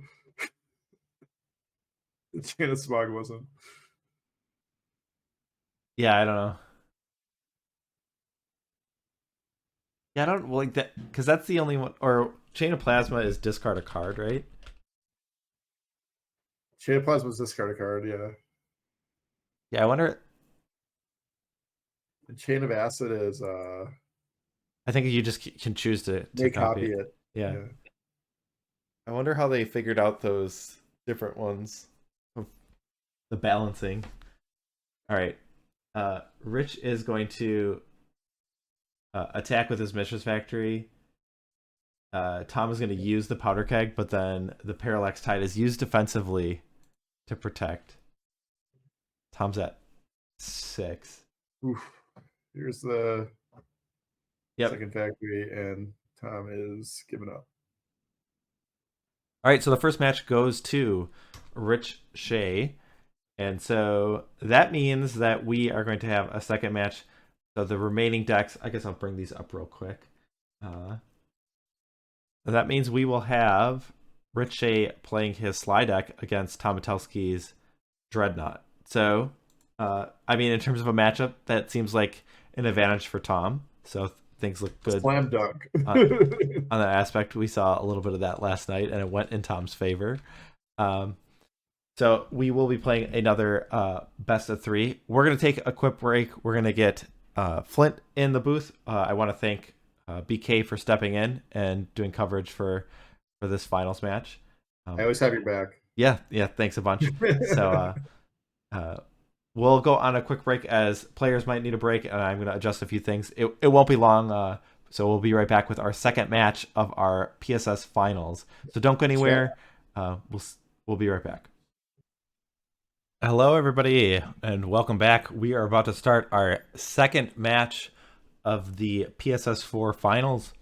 I'm Michael Hoyp. I'm joined by Flint Espil. How's it going, Flint? You found your internet. Hey, you guys. Flint, you're remote, is that correct? I am. I'm being a bit nomadic this week, so I'm out on the East Coast for a change, and my internet in my hotel room worked all day for all of my work meetings and decided it didn't want to work when I got back from a very nice magic date with none other than James Smits. Oh, so you're just seeing all the PSSers. I'm making the rounds. The rounds. Cool. All right, so let's talk about the match that we have on hand. So their players are going to be playing with their remaining unbanned deck. So that leaves Sly for Rich and the mono blue Stifle Knot for Tom. So this is a matchup. Oh, I have not updated my. Why don't you talk about the decks real quick as I update the screen real quick for the players. So yeah, so we'll start with Tom. Tom's playing the mono blue Stifle Knot deck. It's one of the many flavors, shall we say, of the Dreadnought decks. He's got lots of counter magic. So in a lot of ways, it kind of feels like a stasis deck that instead of stasis and Black Vice runs Dreadnought and the Staff of Vision Charm package and one Reality Ripple, which is extra spicy, and I love it. But basically looking to land a Dreadnought and to be very reactive to protect it. Rich, on the other hand, is running a slide deck that somehow lost to another slide deck, even though Rich's slide deck chooses to run the baubles, but also the lava darts out of the sideboard. So it's interesting because Tom just beat a slide deck yesterday night when he played Aaron Dix. But it's kind of your standard slide deck. In terms of the flex slots, he's got 4 baubles, he's got 2 scrolls and 2 sulfuric vortex. But other than that, it's a pretty stock list. I do think that Tom is favored here. Rich has a little bit of play after board with overloads and meltdowns and one of each blast. But in general, I think that if Tom has a fast hand with a little bit of protection, then hopefully we'll see a pretty quick second match. And we'll get to the third match, what I actually think will be more interesting, which would be a parfait versus slide matchup. Okay, let's jump down to this match, our match number 2. If you want to let our players know that they can get started, we'll kick things off. So I guess I don't know if we clarified, but I don't remember how we said, but like Tom gets to choose to play or draw since he's down a match. Is that correct? Yes. Okay.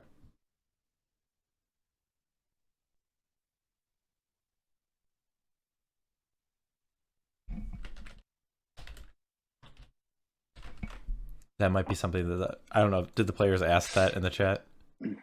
They didn't, but I put it in there when I Okay. know that they could get started.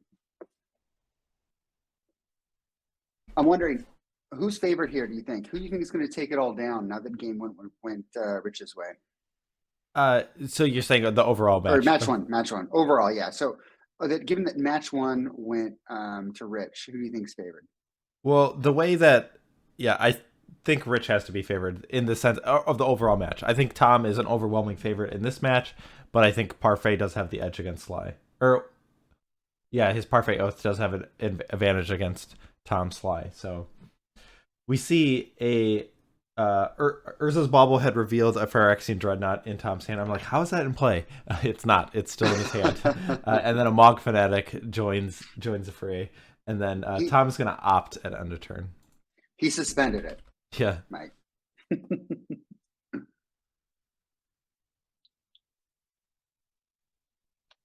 All right. Well, we got a turn 2 Dreadnought and then with a Vision Charm, so it's not going to block this Mog Fanatic this turn, but it's going to attack for 12 on the next. So Rich is going to look to see how quickly he can assemble 20 points of damage. That's going to be his goal.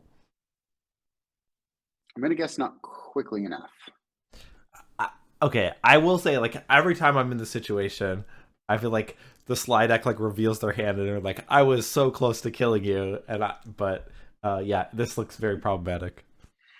Yeah, given that Tom was on the play and he ran that out turn 2, and Rich's only action is a Mog Fanatic, it's not great. I mean, I think if Rich had, pop like multiple pops here or multiple bolts or something, then he'd be in a better spot. But I don't think he's going to be able to go the distance. But I could be wrong. Let's see. All right, so Rich's second turn is another Mog Fanatic and a Grimlavomancer after attacking for 1. He's got 4 cards in hand. So what is the perfect permutation of cards? So Mountain, Ball Lightning, Fire Blast is 10, plus 3, plus 2, and 15. I can count 15. I don't know if Rich can do more than 15. Well, he's gonna get hit for 12. That's gonna be a start. That is going to happen. Yes. Yeah. So I try to think of. I guess if you have bolt plus Fire Blast is 13 plus 5 is 18. That's still 1 short.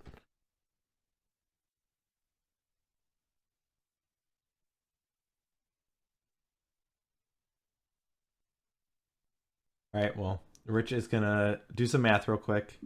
I'm gonna assume that he's gonna figure out that he's short, unless I'm overlooking some permutation of cards that could kill him.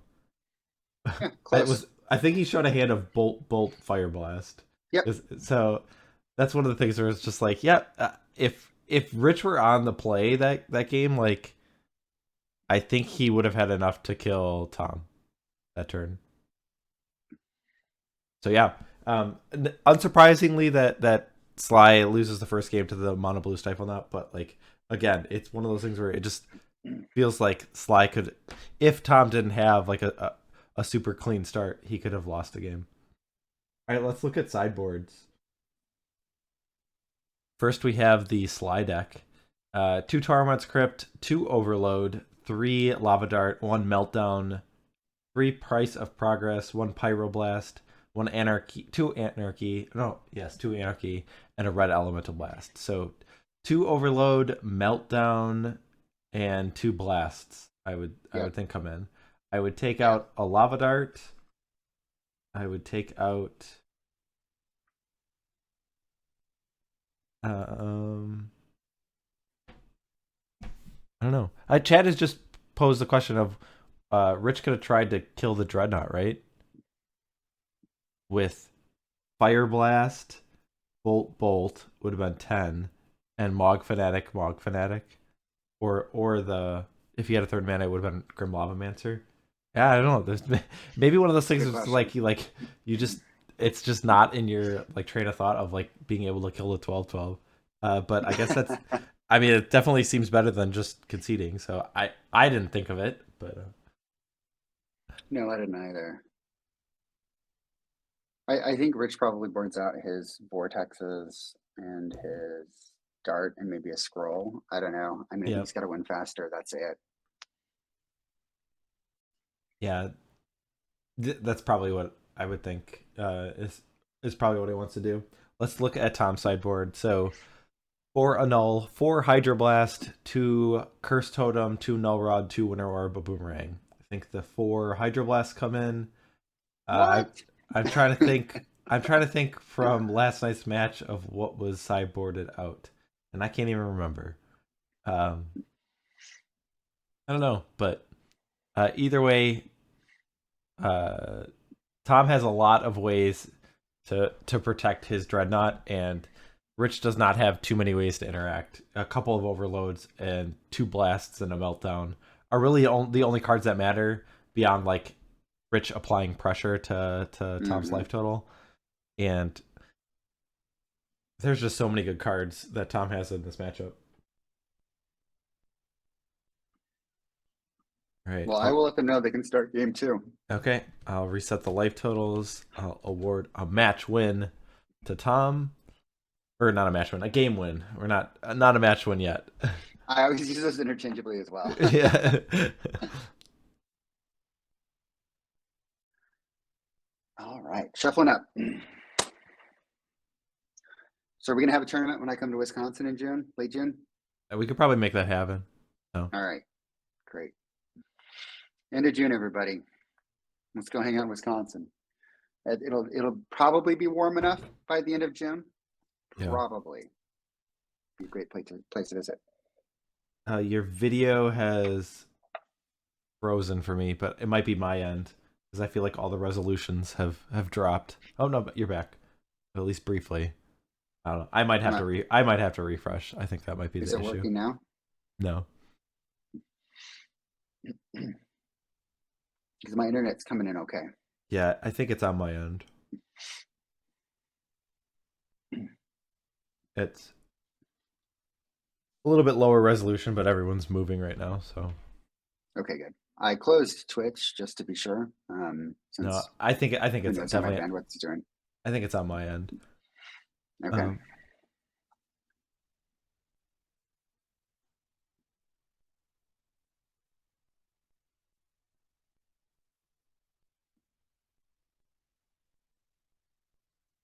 Okay, things are getting kicked off. We have Tom, or Rich will start with a Mog Fanatic, and then Tom has a turn 1 Portent. Oh, there was also a Bauble that revealed the days, which is a nice one to know about, I guess.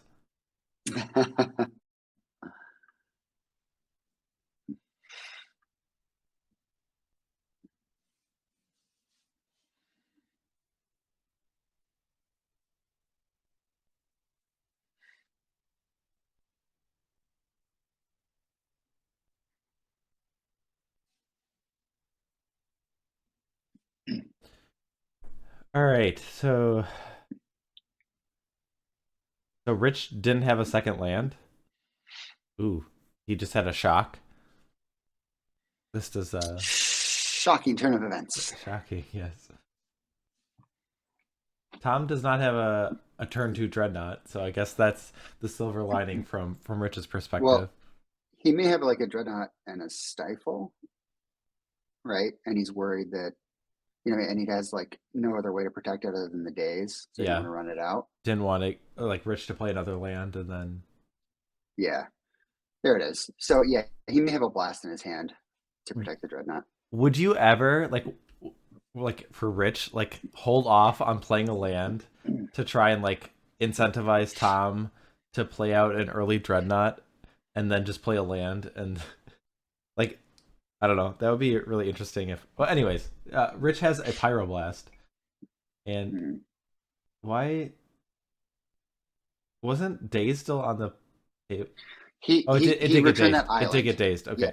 I didn't see the daze. I'm like, where did the daze go? Yes. I'm like, I thought for a second like Tom did not daze. And okay, so the Dreadnought is in play. Yeah. All right, Dreadnought attacks. It's going to deal 12 damage as Dreadnoughts do. Rich is going to have an Incinerate to put Tom down to 13, and now he's got to deal 13 from the spot.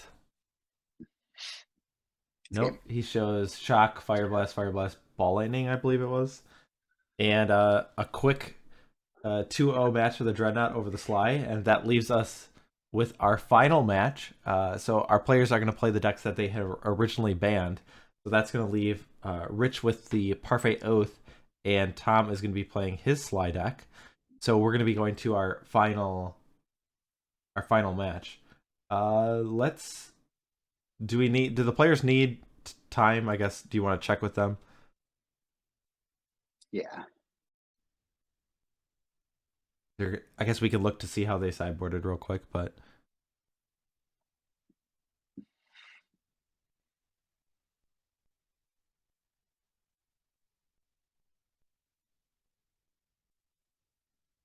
This is the match that we all came here for. The band match, the Parfait. So do you think the Sly deck? I mean, from what all the Parfait players that I talked about, they say that this matchup is pretty strongly in their favor. Do you have a different impression? I have not tested it. I have not seen it. I hate Parfait. I don't know what else you want me to say. So you're ready for the red deck?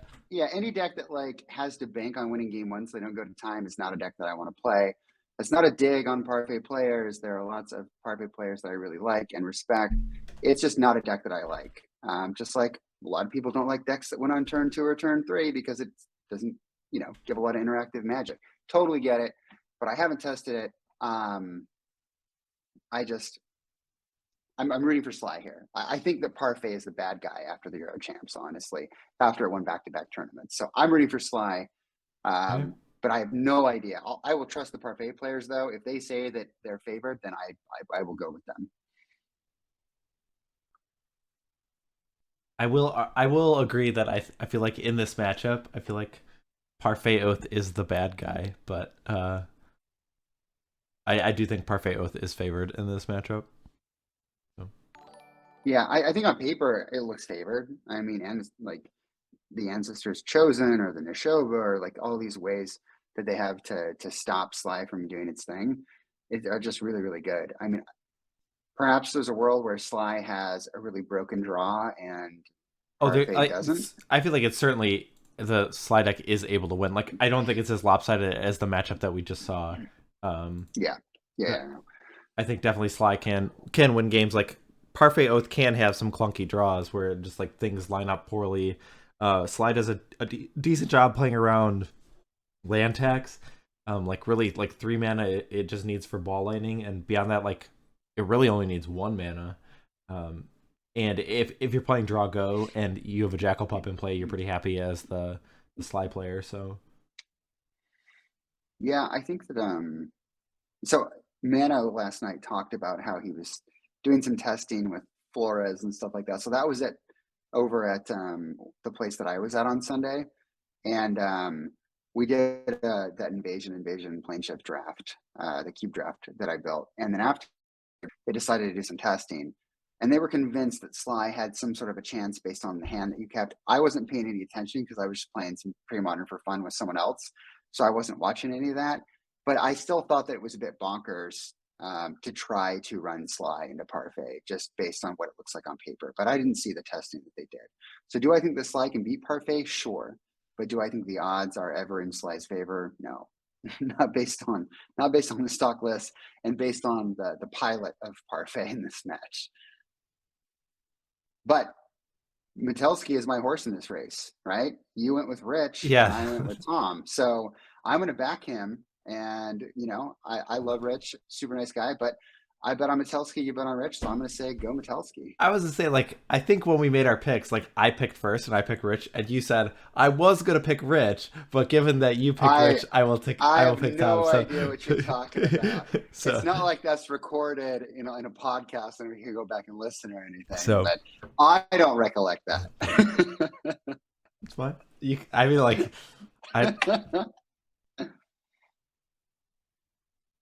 So I have the Oath Parfait list up. If you're not familiar with this deck, it's really been kind of... I don't know if flavor of the day is the right way to say it, because I do think it will have a lasting impact on Premodern. But it has been a big role player in the metagame lately. And it's done very well. When it's in the hands of a competent player, it's a very strong deck. And absolutely. Rich Shay is definitely a competent player for the Oath Parfait list. There are few, if any, that would be better to play this deck. So, what it looks to do is the land tax scroll rack engine is just powerful. It allows you to gain an advantage in terms of filling up your hand and then also exchanging it for new cards. And then Oath of Druids really disincentivizes your opponent from playing any creatures, because it can just oath up a Shard Phoenix or an Ancestor's Chosen. And then beyond that, like, there's lots of like situational cards, and it just kind of prevents your opponent from executing the game plan. And there is Gaia's Blessing to shuffle the key cards back in and have inevitability. And also, like, Armageddon is a way of attacking like the heavier mana based decks that like need a lot of mana, where you can just wipe away all their lands and kind of like reset the pressure. The games tend to go long when Oath Parfait wins, and but it don't confuse that with the deck not being powerful or able to beat a fast deck. It is very powerful. So it really is. I would say I was going to bring up Tom's deck unless you want to talk about the Oath Parfait, but no, I have nothing else to say about it. Go ahead. You don't want to look at this list anymore. We're not going to have get it out of here. It's too good. We're not going to have too many different things to say about Sly. Like, the biggest difference on Tom's Sly list is he is not playing Urza's Bauble. What does he have over it? So he has Shocks and Seal of Fires. So basically, three Seal of Fire, and I think an extra land is basically the difference. So very subtle differences compared to the other Sly lists. And just looking ahead, the sideboard doesn't seem like he has too many like really good options. I think that we might see Tormod's Crypts actually, but it looks like our players are shuffling up. So let's jump down to the match as we get started for our third and final decider match for our PSS4 champion. All right, chat. Let's hear. Who are you rooting for? Are you rooting for a player? Are you rooting for a deck? And who's gonna take it down? Can we get a poll going? I guess I can. Make it think it's difficult for me. Yeah. All right. Well, then you got to make sure that if they start, you're doing the play-by-play. So, but yeah, I can get a poll started.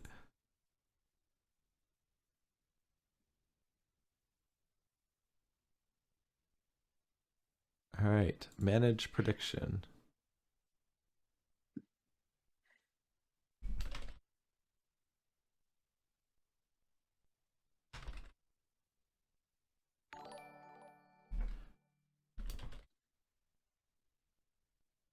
All right, so Rich with a pretty strong start here. Mox Diamond, land tax.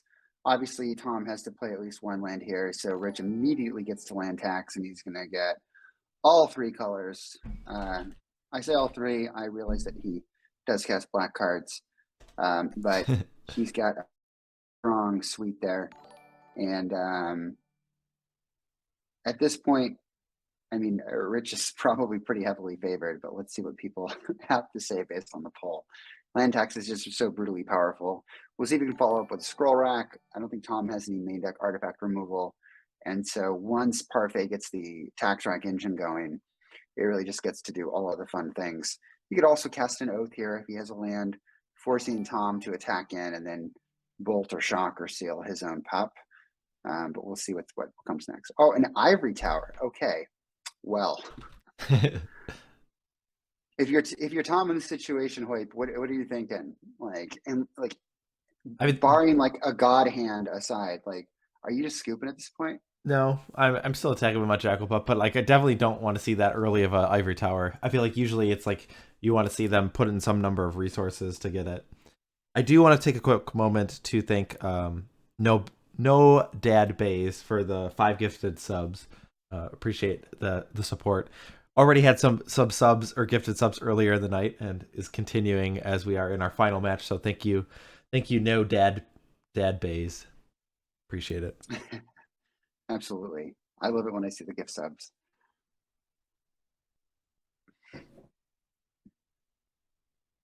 All right, Ivory Tower is not a card that the red deck is very happy to see. No. Let me update the life total. So Rich is at 22. I don't know, like I feel like Tom was using his life total on the left before, like for the green dice, and now he's using it for Rich's. So, oh no, it is that way. Okay, never mind. All right, that is what he's still doing. I didn't realize that the Swords of Plowshares was cast. All right, my apologies. Jackal Pup has been exiled. Swords of Plowshares was cast. The Mog Fanatic has replaced the Jackal Pup. Still facing down an Ivory Tower, and the Mog Fanatic does not do a very good job of racing that. You see the prediction? No. It's pretty skewed. I'm guessing that people are favoring Rich. And look at how many points were bet. I'm trying to see where it shows it. 30.6K for Rich Shay. 510 for Metelsky. Well, whoever put the bets on Tom, if they win, they'll win it big. So let's go, Metelsky.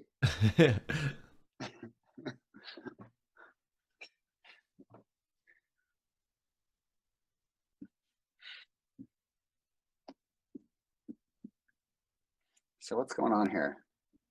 It's still Rich's turn.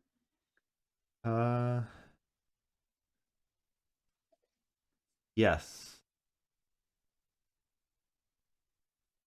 We're at the end of Tom's turn. I don't know. No. Rich played the Ivory Tower and swords the. Oh, we're in Metelsky's turn. He swords the pop, and so Metelsky casts the Mog Fanatic, and now it's okay. Got it. Sorry, so caught up in talking about predictions that wasn't paying attention. Has added a Seal of Fire, so.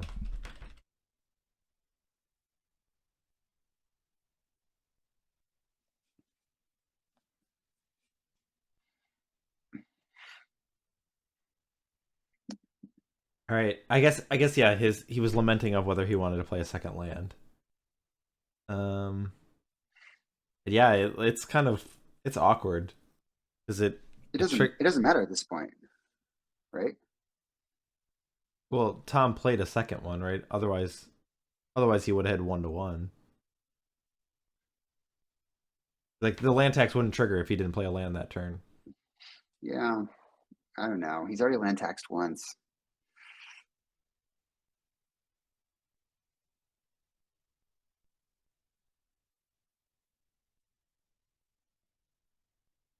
Yeah, this just seems. I don't want to say like it's over, but it's over with the land tax scroll rack with the ivory tower. The ivory tower really like seals this. Like it just like it just gives no hope to the red deck. Like, it came down early. It's gaining life well. Like, Rich really didn't have to do any work or like give up anything. Like, I feel like there's sometimes like you have to Enlighten Tutor or like play a bunch of resources and then get Ivory Tower, and then you kind of have to build your hand back up. But Rich didn't have to do very much to. He just played the Ivory Tower and had a bunch of cards. So it came down early and it was effective, and it's the opposite of what Tom wants to see. Yeah.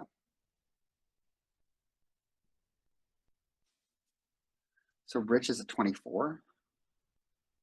Yeah, and Tom's at 22. Yeah. What? Rich is down to 23. Let's not get ahead of ourselves.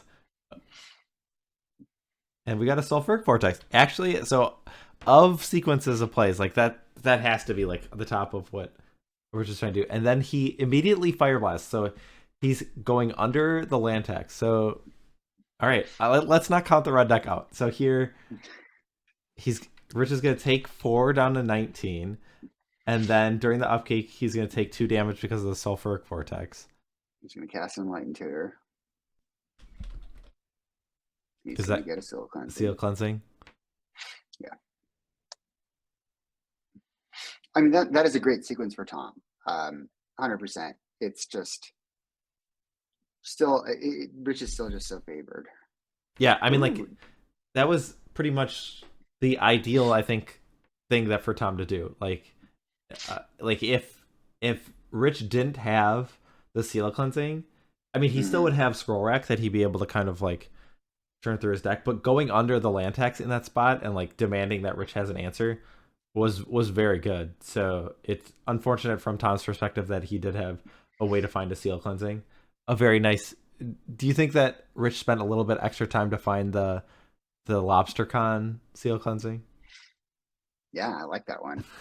I noticed that. That's why I was like, ooh, when I saw it. Are you fond of that one? Is that one in your deck? I am. I do have that in one of my decks. Okay. I have that and the Intuition that I got. Okay. They're both in my Replenish deck. All right, so the Seal Cleansing comes down. Rich will generously let it stay in play, so Tom has to take an additional 2 damage during his turn. He's just all about parity. Yeah. You know, he's an equitable character. He's like, you know what? I took 2. I want to share that experience with you. I want us, you know, in this moment to have the shared experience because it means that much to me. Yeah. Equality, not equity. That's.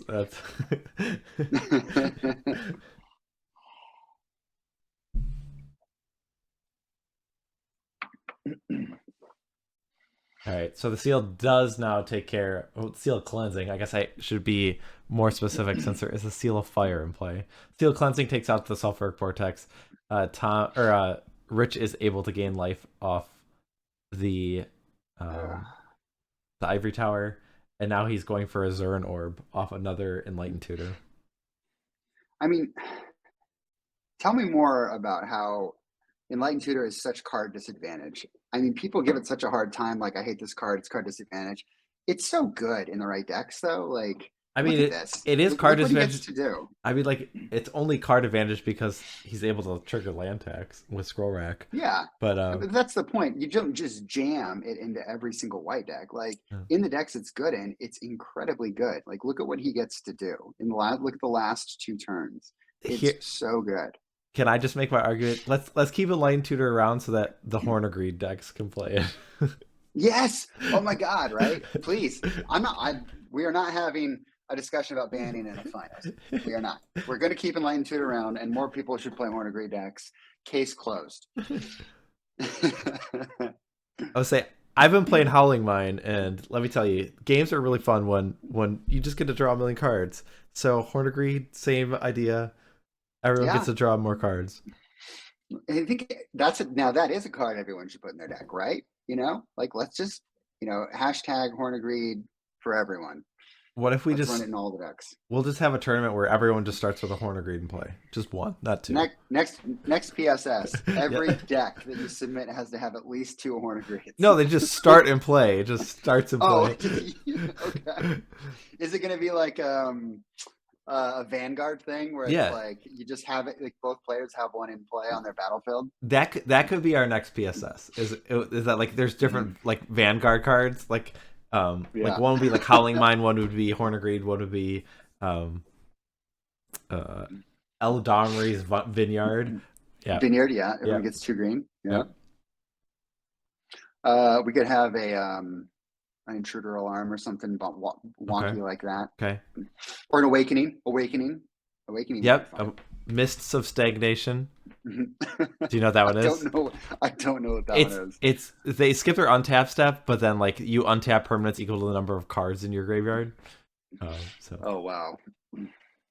I'm actually on board with this idea, but we could just even like spin a wheel or roll a die to figure out what card is going to start in play, so people couldn't game it. Well, I guess. Well, the thing is, like, it would make deck building really exciting if you had like, oh, like, whenever I play this deck, it starts with this card in play, and whenever like, so I don't know, it'd be really fun. Meanwhile, with the match at hand, Rich is doing parfait things, and I feel like my connection has been quite poor. Again, I know it's the finals, but there are 2 land taxes, an ivory tower, and is there an orb in play? What are Metelsky's outs here? What are his lines? I mean, I think he needs another self-work vortex, and it needs to stay in play. It just seems hard because, like, eventually, like, when Rich is able to land tax, 2 land tax,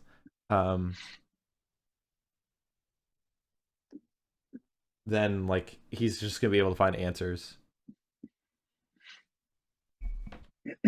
So Gabe Vargas had a question about why not just unified. You and I talked about that, but ultimately we decided not to do it so we could have a more representative pre-modern format for the series, right? Well, I mean, and if you just look at the deck list right now, like, they're probably like pretty close to being unified. And like do you think you would have like a different showing of decks if we made that restriction? I don't know. I think just the mana basis would be the only issue. Yeah. And so I'd rather watch like a diverse format with good mana bases than a diverse format with terrible mana bases. And I think that's where you and I ultimately ended up. Epic did it, and those were fun matches to watch, but those decks were still not as tuned as they could be. I remember talking to Nils afterwards and even asking him about his Enchantress list, and he was like, yeah, it was good, but you know, I would definitely change some things if I were going to run this in a monthly. All right, I'm doing math and adding Rich's life total up.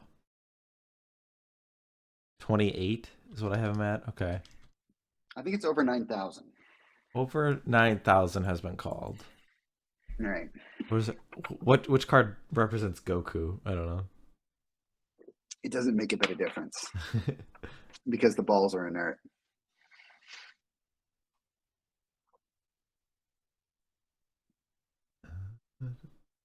I don't know if that was like a math joke or if that was a Dragon Ball Z, but it was a Dragon Ball Z joke. I was like, I don't follow Dragon Ball Z enough to like get that, so I'm like, I'm sorry for that joke falling flat because I just yeah. No, it's fine. We've talked about this. Way too many obscure references. But does anybody out there know the balls are inert? Anyone? Kind of get like one person in chat just to vindicate me. We'll see. I'm sure. All right, I'm sure we're going to game 2. We're in a genre. There's people they have to know that reference. Like Dragon Ball Z is not that niche. So, all right, let's jump back to the decks. We'll look to see what sideboarding provides. So for Rich, he does have. So there are 2 Cunning Wishes in the main that allow him to get like this. I think it's a full singleton sideboard.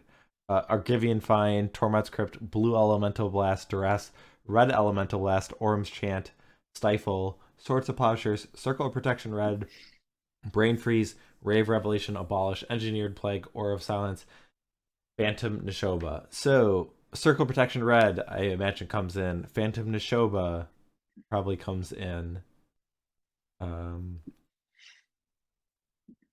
Would you bring in the Swords of Plowshares? Would you just bring in the Blue Elemental Blast? I don't know. I mean, I think I don't have any experience with this, but I think that I would definitely bring in the blast. It's just another answer for like a vortex at at best and at worst, it's still an answer to most cards in Metelsky's deck. Obviously, I think the Machoba comes in, the COP Red comes in. Swords, I don't know. I don't know about swords. Yeah, so we'll see. I mean, so a few cards are going to come in for Rich. I mean, the matchup gets better from his perspective. Not that it was bad to begin with. From Tom's perspective, I'm not seeing really that much that's appealing in the sideboard. 3 Tormod's Crypt, a Lava Dart, 4 Pyroblast, 4 Price of Progress, and 3 Overload. I'd probably bring in these overloads. Yeah. Try it. I mean,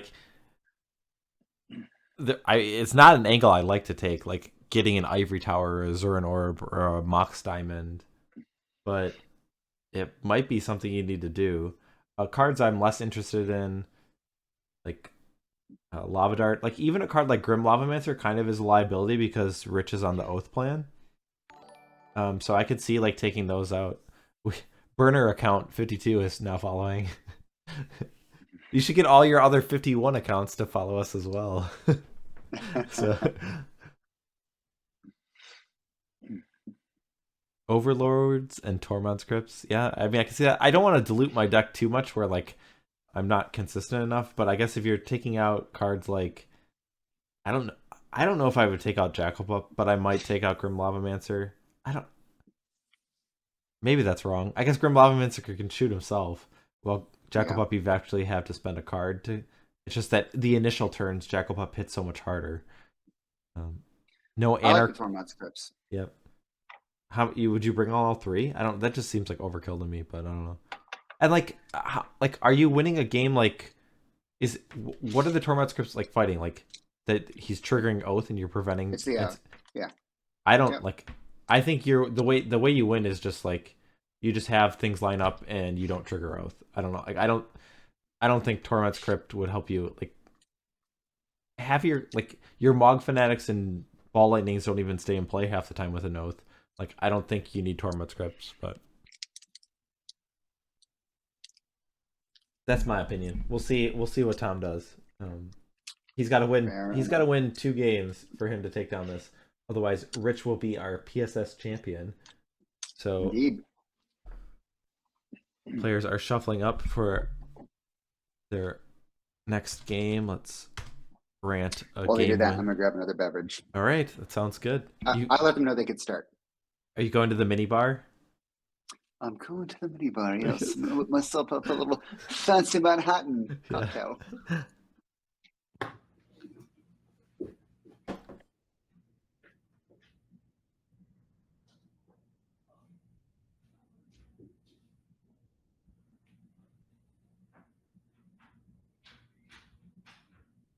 Yeah, Crypt does prevent recursion, but I feel like if the game is going that many turns, the red deck is not gonna win anyways. But maybe I'm too pessimistic in that thought. I just feel like there's more times that you'd be in a game that was close and you draw a Tormod's Crypt that isn't a burn spell, and that would come up more often than the situations where you were in a game where you're close, but a Tormod's Crypt would push you over the edge and win a game that it wasn't a burn spell. I don't. That's kind of how I look at it. Yeah, I guess that is a reasonable point that that Aaron brings up. That Anarchy is tough in this matchup because getting to 4 mana is difficult against land tax. All right, all I can say is Aaron, our longtime Sly player, has picked Rich Shay as our champion for the prediction, so that can't bode well for any Sly fan.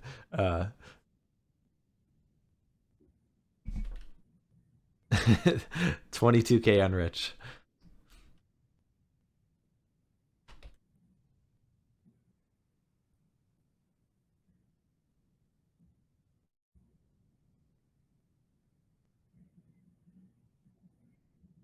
All right, Tom is looking at his opening hand. He's got to decide if these 7 are good enough. Looks like he's okay, and now the onus passes to Rich to figure out if his hand's good enough.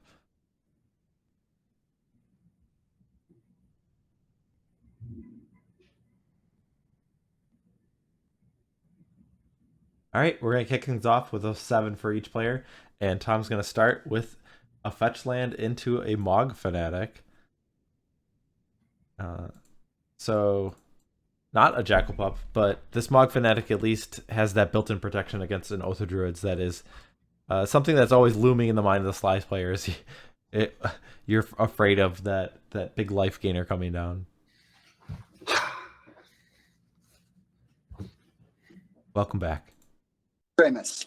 So what's the players did not mulligan, and we just started. So Tom's attacking for 1. Oh, all right. Good start. Ooh, pup. That's All like right. a Jackal Pup. So a turn 2 Jackal Pup. Do you think that means that he drew that? It's got to be, right? Yeah. I guess the only other thing is, like, if you are stuck on 1 land and you're afraid of a turn 1 Oath of Druids, no, because then you could But still Tom's on the draw. Yeah, Tom was on the play. You could still just play the Mog Fanatic. Yeah, he just drew it. Or Okay. the play, yeah. Yep. Yeah. Bow wow, old friend. Oh, well. Gain you some life. It's going to matter a lot in this matchup. I mean, matters from Rich's perspective that he didn't take 2 additional damage on that turn, so. It does matter for Rich, not for Tom.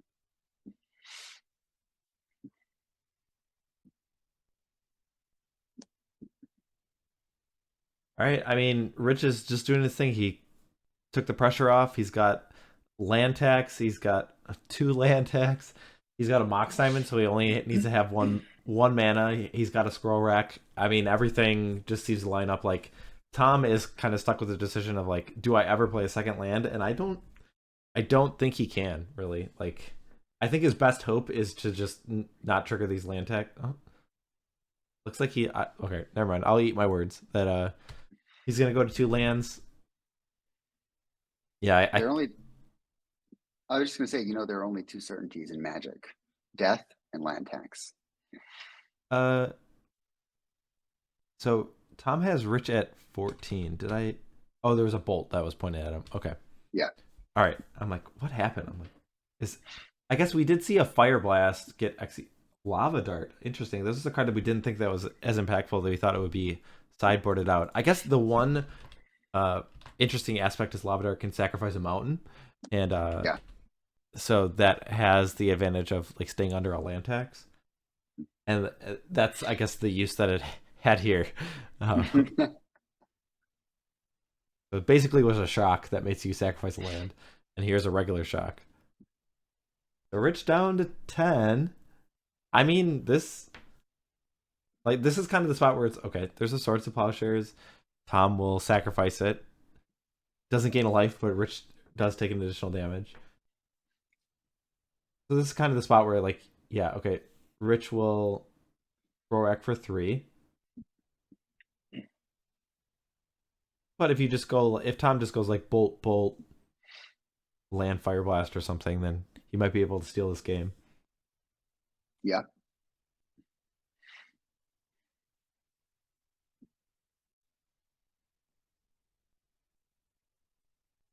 It feels so weird, like, cheering for the red deck. Like, doesn't it? it's like so often like the red deck is just like the police, and like it is preventing people from doing fun things. And here we have this situation where it feels like it's like up against like this huge giant that, like, everything is going wrong, and it's just like on this like fine line and has to just do its best. Like, everything has to line up for it to just go to a 3rd game. And here we are cheering for the red deck. So we're currently in the last match, and Rich is up a game. So if Rich wins another game, he will be the PSS4 champion. And then Tom needs to win back-to-back games against a matchup that the community has deemed heavily in Parfai's favor. So Tom will deploy a shock at end of turn and put Rich to 6 since he fetched. He's at 6. That is a little bit worrisome. So I guess the fetch land indicate that he didn't like the 3 cards that he put back. Yeah. So that gives Rich a look at new cards. but his life total is low. Digging again.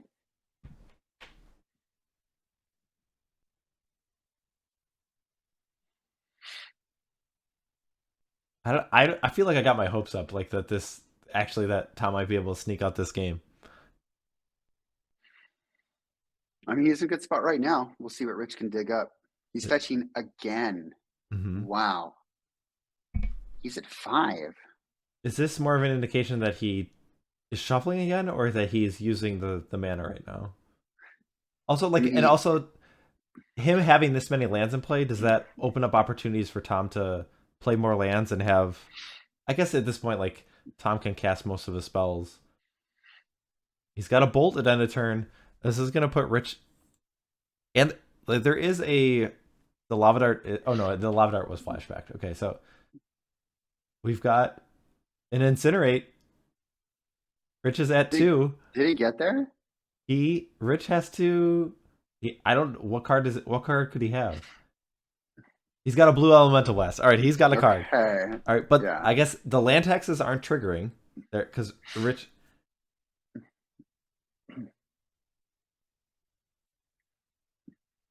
We got a scroll rack. So, what card does Rich need to see? Circle protection red. But then he also needs to have a land. If he would have had Fire Blast there, it would have been over. Yes.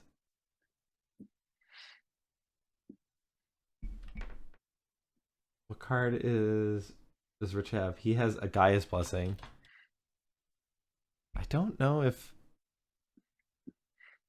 So, Tom has 2 cards in hand. Basically, they just have to be spells, pretty much. Like, if it's a Ball Lightning or a Sulfuric Vortex, there needs to be a land as well. Mm-hmm. But there's a lot of cards that Tom can have. I can't think of the many, like, from this position. How many cards does Rich have that interacts with what Tom is trying to do? I guess, like, Jackal Pup's an awkward draw. There's an Incinerate. Rich is at 2. He got it. The Sly deck takes down a game. So we're going to the final game to determine our PSS champion. So I don't know. That was kind of the thing that we talked about. Like, the Parfait deck, obviously very powerful and things can get set up. But if you're able to stay under that land tax, that, like, they can just have awkward draws where we saw Rich shuffling away 3 cards because probably some number of them were clunky, not what he was looking for. And he just didn't find what he needed. And Tom was able to make work with what he had with a very limited mana base and still be able to deal 20 points of damage. Amazing. All right. What a perfect finals. Going all the way to game 9. Not game 9. Well, 3 games in the final match. Yes. There were a couple sweeps in there. Yeah.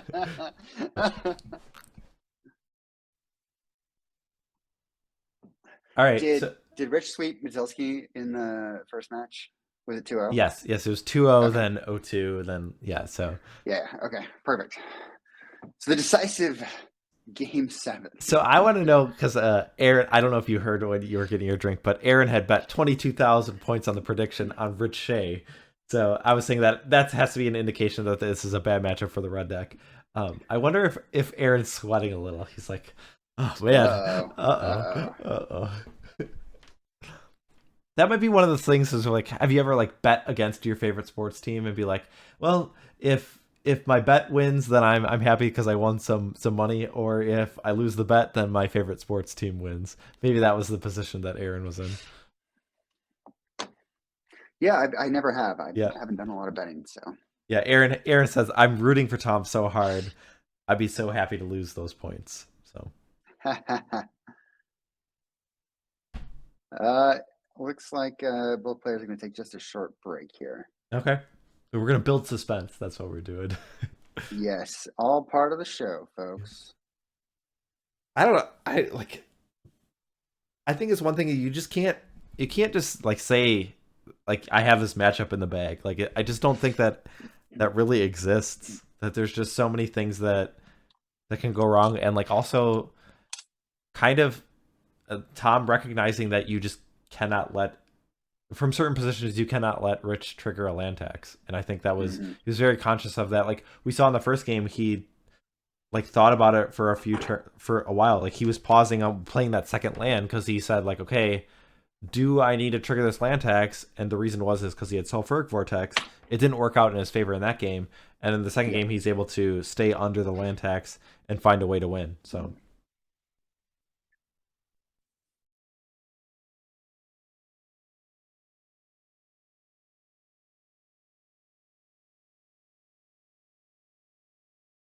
Looks like Flint is. I don't know if he's having issues or if that was like him trying to refresh, but we're currently without a Flint, but we'll figure that out before our match starts. So.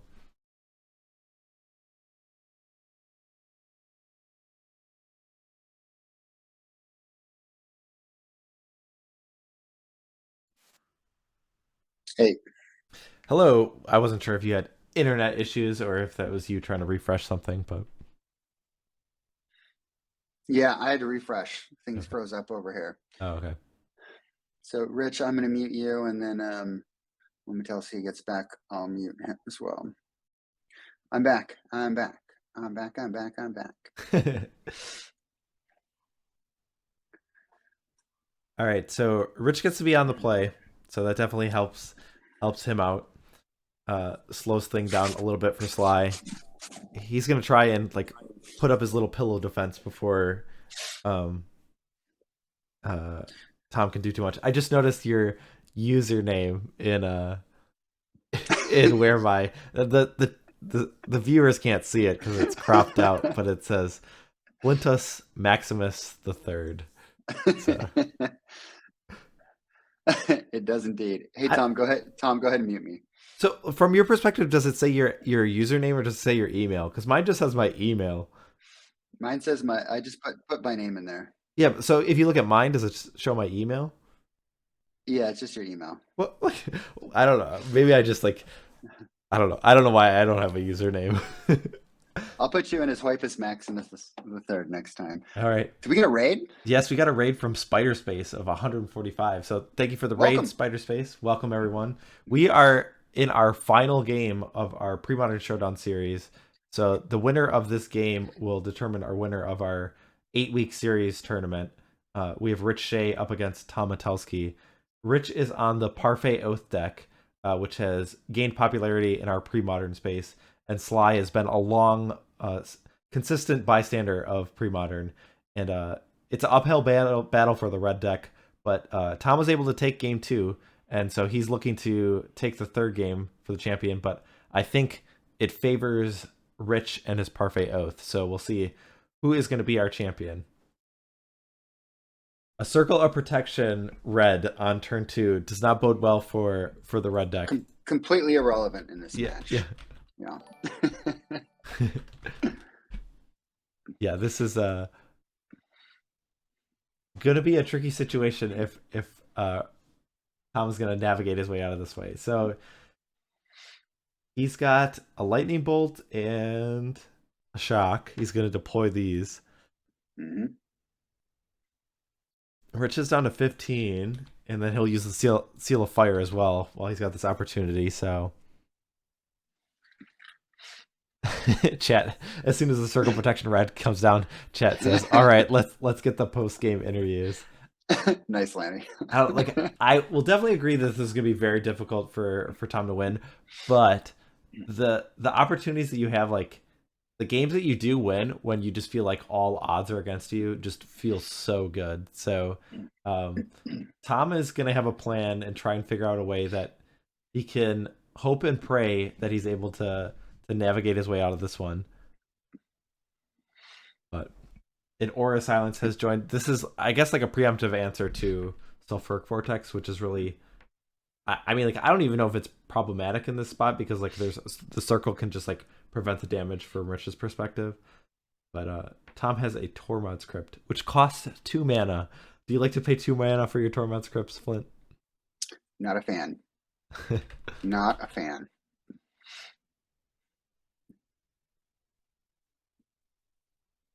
Where are all those price progresses in Metelsky's list? We have 2 non-basics in the battlefield. Yeah, I mean, I was gonna say it's like Doesn't get too many more than that. Like, No. and even then, like Rich has some. He can just like tap the paradise to bring it back to his hand. It wouldn't happen in response to a price, but like if he's in danger of dying to a price of progress, he can play around it.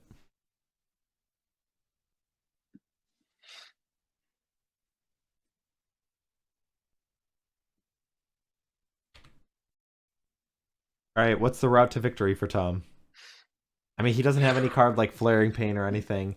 Even then, it would be difficult to like set up a situation like because usually if you have like a Flaring Pain turn, it's something that you like want to build up a bunch of mana and then play a bunch of spells in one turn. Land tax disincentivizes that building up a bunch of mana. So, And that's Sanctum. Like Chad just pointed it out, right? And that's tapping for 3 mana right now. It just doesn't come up that often in this deck, but at least in the matches that I've watched. But that's nuts in this deck. Yeah, it especially just being able to get a bunch of mana for the low opportunity cost like that, keeping under a land tax kind of thing. So we do have an overload. This is targeting the scroll rack. I mean, Rich can almost cast his Phantom Nishoba. Yeah, that is crazy. Now that you say that, like, I wouldn't even be that surprised if that's kind of how this game just ends.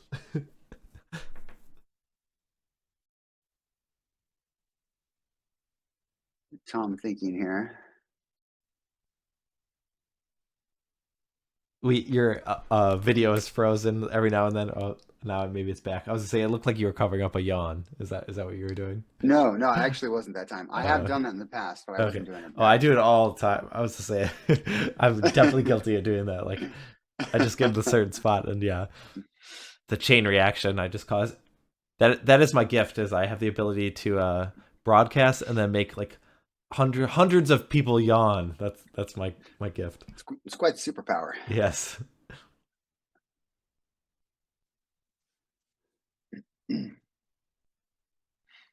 So Chad has brought up the idea of maybe Tom shouldn't have banned Parfait as the potential finals. I don't agree with that because like so if you leave it on the table, then you're definitely going to play it against it. And I guess if you have the inclination that like there's a permutation that your decks line up perfectly, then maybe you can say it. But I don't know. It feels like you just ban the best deck. I feel like is what I would do. I don't know. Mm-hmm. What are your thoughts? Yeah, I think he probably wanted to play Landstill against Sly maybe, and Mono Blue against the Tide deck. I mean, what's favored in the Landstill versus Tide deck? Which deck is typically favored there?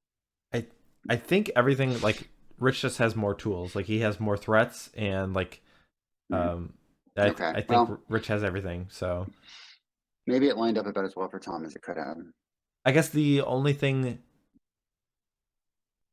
if Tom could maybe predict that his Sly is getting banned, he could try and ban Rich's blue-white Tide deck to try and position it. Yeah, I don't know. Yeah. MSLA 55 brings up a good point. You ban Parfait when it's against one of the best players to play the deck. Yeah, I definitely like. There have been times in like previous PSSs where it's just like strong players bring their pet deck, and it's just like there are a couple of times that players did not ban that deck, and it showed up, and they won with it. And it's not surprising that the strong players with their best deck succeed. So totally fair.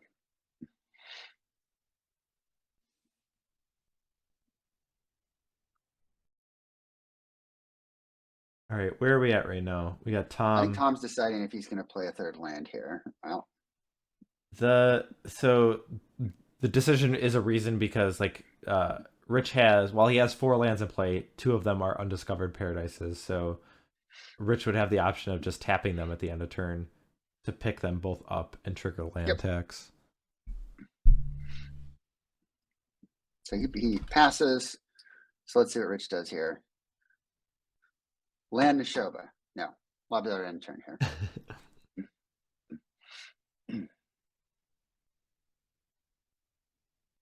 How often do you think you see a lava dart get prevented with a circle protection red? Was Tom gonna discard otherwise? I don't know. I don't know how many he's got in his hand.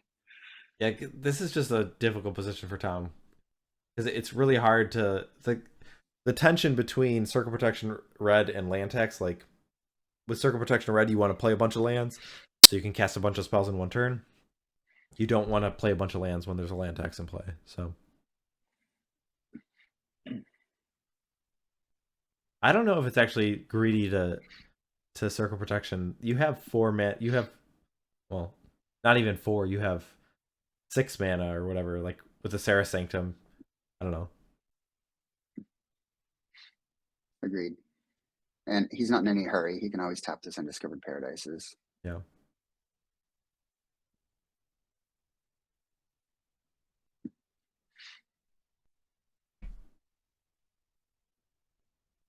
All right, Tom has played a 3rd land.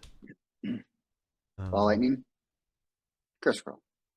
Curse Scroll, yep. Cost 3. Cost 3 to play, but this is a colorless source of damage. And is Rich interested in Aura of Silencing this? So some weird things here. Like every time Tom has to activate that Curse Scroll, he has to take a damage because of Barbarian Ring. Probably not the biggest concern for either player. Oh, I guess. All right, so Tom is going to stay under the land tax because of Lava Dart. All right, I like that. Because Rich had used or tapped the Undiscovered Paradises at the end of turn, so that he was trying to trigger the land tax. I mean, like, I gotta give Tom credit. Like, he's definitely riding this like fine line of like doing the best he can of making the best out of a very difficult situation. I'm not saying he's favored or even necessarily close to winning this game, but I feel like he's making all the right decisions for what he's working with. So agreed. And one of the things that I was talking about earlier tonight was just the fact that Tom is, he's a skilled player, he's a very tight player, and he's really thinking through every decision that he makes now and in the next couple of turns, and he knows that he absolutely does not want to let that land tax trigger if he can help it. I say that, and now the land tax triggers. Right? Is that what's happening? Yeah. I was looking at chat there for a second. Yeah, I guess his thought process is he's just using Curse Scroll. It's going to score out. But it's Curse Scroll isn't even guaranteed with 3 cards in hand. What was that? Sir Yawns a lot? Nope. I'm saying if I get more emotes, that definitely is going to be a goat yawning. That's going to be. Yes. Yeah, I think that might need to be the next one. Yeah. Well, there's the blue mana and 2 more white. So no green. What do you make of that? Well, he's got Undiscovered Paradise, so like the blue mana, I mean, I don't even know if it makes a difference. Yeah, fair enough.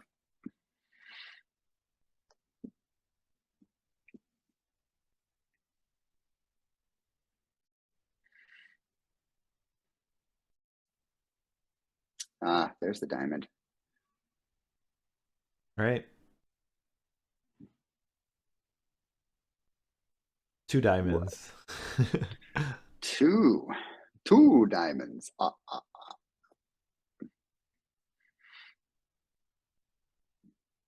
I can appreciate Tom not scooping in any of these games. I mean, like, you're in the finals of something that you care about. Like, I would do everything you can because whatever the % chance he has in winning, but no matter how small it is, I would take it. So, and he's got 3 Fire Blasts in hand, right? So scroll's pretty good here anyway. What if you just name Price of Progress? All right, Curse Scroll was revealed. Does not look like that was the card named.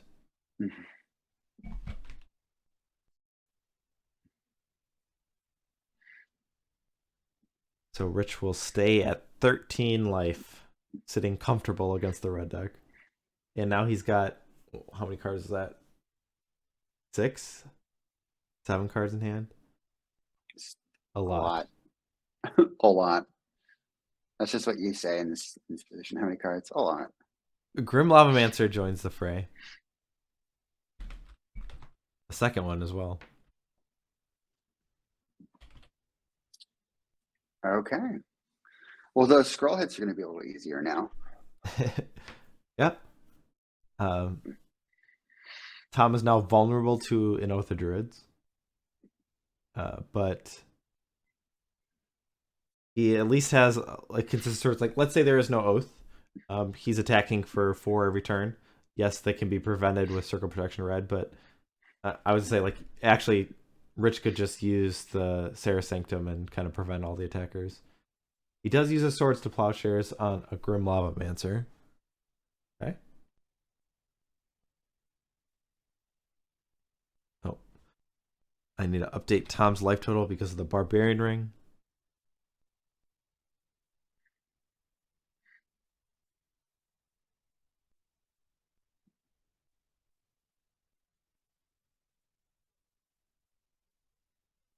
Yeah, Chad has said I would probably destroy the scroll.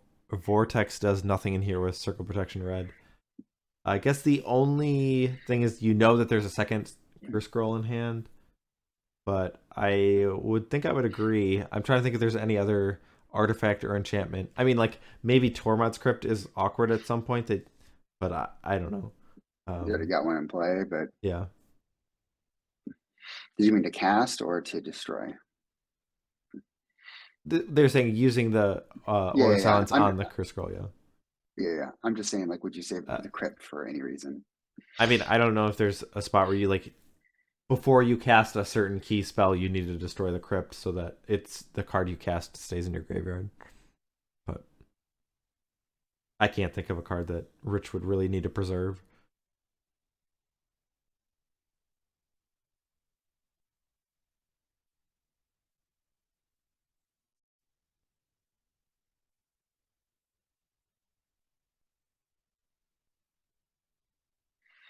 All right. Well, Rich is gonna fill up his hand with lands. I mean, the only benefit, I guess, from Tom's perspective is, like, Rich isn't doing much other than getting a bunch of basics in his hand. Right. But at some point, that's going to translate into a scroll rack. I mean, there's scroll racks and inline tutors, and once that happens, then the way that Rich will close out, I think, will be a lot quicker. Like, I mean, he's able to cast that Phantom Neshoba.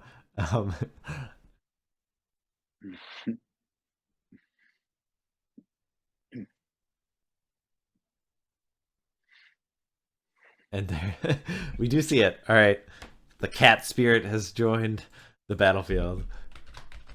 Seems good. Yep, there's not much that Tom can do about this. Even if there was a Sulfuric Vortex that he could cast, just the power alone probably would deal him enough damage. So it looks like the Tom's on his last legs as he's staring down the 7-drop. And there we have a handshake from Tom. There it is. So we have our PSS4 champion is none other than Rich Shay. All right, let's I'll move over and we can maybe listen to the players. We'll talk about their sideboarding, and then if there's any questions you want to ask for either players, just put it in chat and we will get it to them eventually. Let's unmute these guys. Okay. Hey. Hello. Congratulations, Rich. Thank you. Tom gave me one heck of a series there. Yeah, I like, so it felt weird, first of all, like rooting for the Sly deck. It's not a position I feel like I'm in very often, but I felt like Sly was the good guy in this matchup. But the way the second game played out, like, and just even the third, like, Tom, you were up against, like, really, just the way you played was like giving you every opportunity to take advantage of the bad matchup that you had. And I don't know, props to you for trying to put yourself in a position to win. Ultimately you fell short, but job well done, Tom. Thanks. Yeah, that was intense. That was like most intense Magic I've played in a long time. So That was really, yeah, very much so. yeah, I felt it's weird. I feel like Sly had to play like this weird like controlled style. So like yeah, you can't like it felt like you can't give yourself the chance, like you were mentioning, like the chance to lose. Really interesting. I mean, you can say that for a lot of things, but Well, some of the things like we were talking about, just like taking out a card like Lava Dart in the sideboarded games because it just doesn't do enough damage, but it really gives you a different dynamic of you're like able to cast a 3-drop at some point and then flash it back and then go back down to 2 mana to go under a land tax. Yeah. And like there's just like there are certain burn spells that obviously don't do that, and like that gives a whole different dynamic and opens up different opportunities for you to do different things that like, and that is way more valuable than just the consistency of dealing 2 damage as compared to 1. And even then, Lava Dart still deals 2, but you just have to sack a land. So really interesting of like looking at cards. I was just looking like on its face, this card doesn't do enough, but it really gave you a different angle. So yeah, it was interesting. It was like while I was going through, like I was thinking about it before the match, and then during, it just seemed like Lava Dart was better than Ball Lightning seems bad, and then it just seemed like like it can get 2 damage in and then stay under land tax. Really interesting. I wish I had more in the sideboard because I would have brought them all in. all right, let's go back to the first match. So we had the Blue-White Tide against Blue-White Landstill. I guess first I should talk about bans. What was the thought process in bans? Was there something you were trying to shape, or was it just kind of random? What did you think, Rich? So I figured out that this is a best 2 out of 3 match, and it's not actually a ban. If you think about a given 2 out of 3, all of the games might as well be played, and it's just that the third game only matters if the first 2 go in one direction anyway. So the structure of the event where you ban one of your opponent's decks, it's not actually a ban. I think that the right gamesmanship approach to this is to decide what your opponent will ban and then pick the deck that you want to play against. So if I assume that Tom's most likely to ban Parfait, then I'm going to pick Goblins or Sly.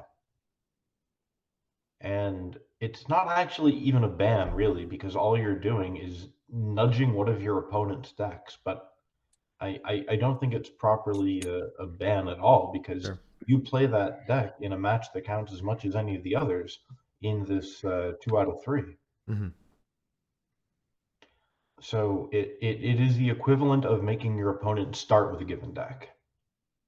And then once you think about it that way, which I think is the right way to think about it, then you, I think, just get into the mindset of what's my opponent going to want to have the most control over among my decks. So that's why I picked Sly, whereas I would have banned his Dreadnought deck if we were banning decks, Right. because the Dreadnought deck is the one I was most afraid of. Okay. What was your thought process, Tom? Yeah, I messaged some people before we were going to play. Like, I thought that same process. Like, do I not ban Parfait in that same aspect, thinking he's going to? There's definitely some weird mind games. Mm-hmm. But I did not want to play against Parfait. So Okay. I was hoping I can 2-0 and then not have to deal with it. Just with Rich, watching him play it is like. Okay, so the remaining decks you had. So Rich, you have the Blue-White Tide and you have Sly. Yeah. Was there and this is the point where it's kind of like, is it just a coin flip? Is it like which deck do you pick in that spot? Like, does it make a difference? I don't even know. Yeah, I think so. This is starting at 7. I need all of my brain power to play Blue-White, so I'm gonna want to start with Blue-White, and then I can sort of take a little break with Sly, and then it's back to Parfait. Okay. I didn't want to play Blue-White back to back with Parfait. Tom, was there any like reasoning that you picked your first deck, or was it just kind of? I don't know. I'm very like systematic, so I was like, I want to go in alphabetical order. So, I don't know, maybe just the way I live my life, I guess. But like in reality though, that crossed my mind. The fact that I figure it's gonna be 3 hours, of playing. So, getting Landstill out of the way, and Yeah. I did think though he was going to bring Sly first. I just had a feeling. Okay. I would So know. so when the matchup turned out to be blue-white tide against Tom's blue-white Landstill, which deck do you think is advantage? Did you guys like look at the list and feel like if I'm up against this, like this is how the game is going to play out? Like, did you kind of map things out? Either of you? Yeah, actually, last night I sat down and went over how I'd sideboard for every configuration, Okay. which is 9 different matches. I actually thought Tom was going to start with his Dreadnought deck. So I was a little surprised that we were playing the Mirror, which Mhm. I actually think it would have been better for me if he did lead with the Dreadnought deck, because I'd rather swap those 2 matches. Okay. Landstill versus Tide. So I have 3 standstills. Tom has 1. Mhm. I have 3 decrees. Tom has 2. And I have the 2 cunning wishes that can turn into a mana short. So I think game 1 is slightly favorable for me, but it's only very small, and I think all of that goes away after we sideboard, because Tom can bring in some annuls, the 3rd decree, and now we're really fighting a pretty even game. He also has 2 dust bowls, so that's in his favor. Okay. Yeah, Yeah. that match feels really tight. Yeah, I guess the biggest difference is like that Rich has more access to more copies of like Parallax Tide, which you had demonstrated that you were able to, like, in my mind I was thinking like, oh, you're not going to want to play this without having a Seal Cleansing in play first, but we saw like multiple times where you're able to just like running it out there and just kind of using it as like a tempo play in a matchup that's not tempo at all. So it was very interesting to see that dynamic of using that card in that aspect. So Yeah, I really, Tom, you played that incredibly well. It felt like you took on the aggro role in the matchup, and you pushed me into being the more defensive player, which I liked. I think that was good. You were able to start to, you know, instead of just throwing down a standstill, which is I think what a lot of players did, you didn't set me up that way, and I think that was smart that you didn't. I felt like it was like it's risky, right? There's going to be times where it's probably maybe correct, but it didn't feel right. It didn't feel right. Yeah, I like how you played that, and being able to use the tide to stop me from tiding you. That was really good. I was holding the replenish since my opening hand, so the game really just like I had to like create the game the way I wanted to. So like you said, like I had to be a little bit more aggressive. So I was like just like trying to play as many of the factor efficiency as I could, not counter many of your spells, and then save it for the replenish. Mm-hmm. And I was thinking like, okay, if I can get ahead and just keep ditching these standstills when I go for the turn on the replenish, then they're going to be valuable again. Yeah. And that was a really heads up play where you could use your own tide to give yourself an extra mana so you could have your mana leak online. I played the mana short and I played the mana leak. If you had tapped your 3 land tapping out there, I had a replenish in my hand, so I would have been able to bring everything back, but you didn't. You counterspelled it, and then you could give yourself the mana to cast the mana leak. And that's how you ended up winning that counter war. So that was really good. Yeah, thanks. Yeah, that was interesting. I wasn't sure, like we were talking about it after the game. Like I thought I could turn the corner there, but also didn't feel too safe, right? Because my decrees were gone, like we mentioned. We had 1 decree left. Oh, 1 decree left, right? Yeah. One was from the factor fiction. But you could have at that point, if we just go draw going, and I'm not drawing the decree, because I think I had 17 cards left in my library. You can crack the standstills at that point, as you had Dust Bowl to keep my factories at bay, and then make me, like mill myself or deck out. That's always a concern. That game 1 was so sick. I just can't wait to rewatch it. Yeah, like, it was wild. Play, and that was like really good magic. That was great. Yeah, the only kind of like downside is kind of like when we were talking, like after that match was played, we're kind of like, oh, that game hadn't felt like it had so much like back and forth and decision making, and the games went long, and it felt like the other two matchups felt a lot more scripted. Like when you have Mono Blue Stifle Knot up against Sly, there's a big edge there for the Dreadnought deck, and then on the flip side, like Parfait Oath against Sly, like I haven't played with or against it that much, but from everyone that's talked about it, that it's pretty heavily in Parfait Oath's favor. So It's definitely favored for Parfait. Yeah. Although Tom got game 2. yep. And yeah, and it was like, and it was even from a spot where like it seemed like Tom was. I mean, a lot could have gone wrong. He stayed under the land taxes, and Oh yeah, he played it really well. so yeah, I would say like that first match, it probably has like the most things of like where you guys had gameplay or maneuverability. The rest I felt like was a little bit more straightforward. But even in the last match, I felt like Tom, you like picked your spots and did the best you could to navigate the situation. So Yeah, we got to the point where I had to play into the land tax eventually, and like my only app was basically the curse scroll there. okay.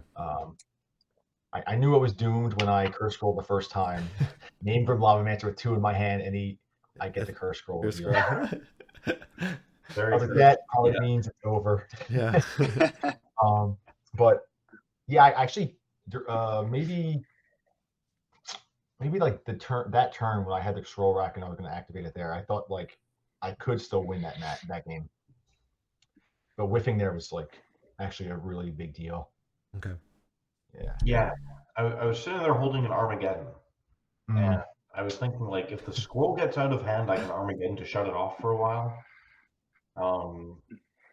But yeah, you know, hitting my scroll rack was huge. That was great. And then I just hit a Phantom Neshoba, and you know. So I wondered if you were going to cast one. We were talking about it. I was like, with that Sarah Sanctum, I mean, Risk could just hard cast his Neshoba here. Yeah. As soon as I drew it, I just triple checked that there was nothing wrong with draw that would be able to get him out of it, and then I drew it down. Yeah. So Rich, I have a question. Like a card like Armageddon, like on its face, it's like you're playing against an aggressive deck. It doesn't seem like blowing up their lands is something like you intuitively want to do. And I think there was a matchup we had seen you play with it earlier where like it didn't seem like it was at its best, and we still saw it in sideboarded games. Is that something that you are often leaving in as part of your game plan to just like get in a position where you're able to just close out a game like no matter what? Or like what is your thought process of leaving in Armageddon, I guess, an aggressive deck? So I went to more Armageddon, but I think you do need a way to put the game away. So I had Propaganda, 1 Armageddon. That's gonna take his ability to scroll me out. That's going to take his ability to attack out if I combine it with a Propaganda. Now, the normal way that I'm going to try to lock up games is with Zur's Weirding. There's some dyssynergy between Zur's Weirding and trying to fight against a Sly deck. It's worth noting that if Tom had an Anarchy in his 75, I would have been forced to leave the Weirding in, and then I might have cut the Armageddon. But because there's no Anarchy, there's no way for him to get rid of what I'm setting up. So then Armageddon becomes a slightly better way to lock up the game. Okay. So the long and short is that Armageddon is a way to finish the game off, but I still think that there's value because the Sly deck is so agile that it can really win in positions that it looks like it can't. And I have a ton of respect for the deck. So how do you stop it from scrolling you to death? Armageddon. And if I didn't have a Neshoba and things had kept up at that rate, I would have been forced to use Armageddon for exactly that purpose.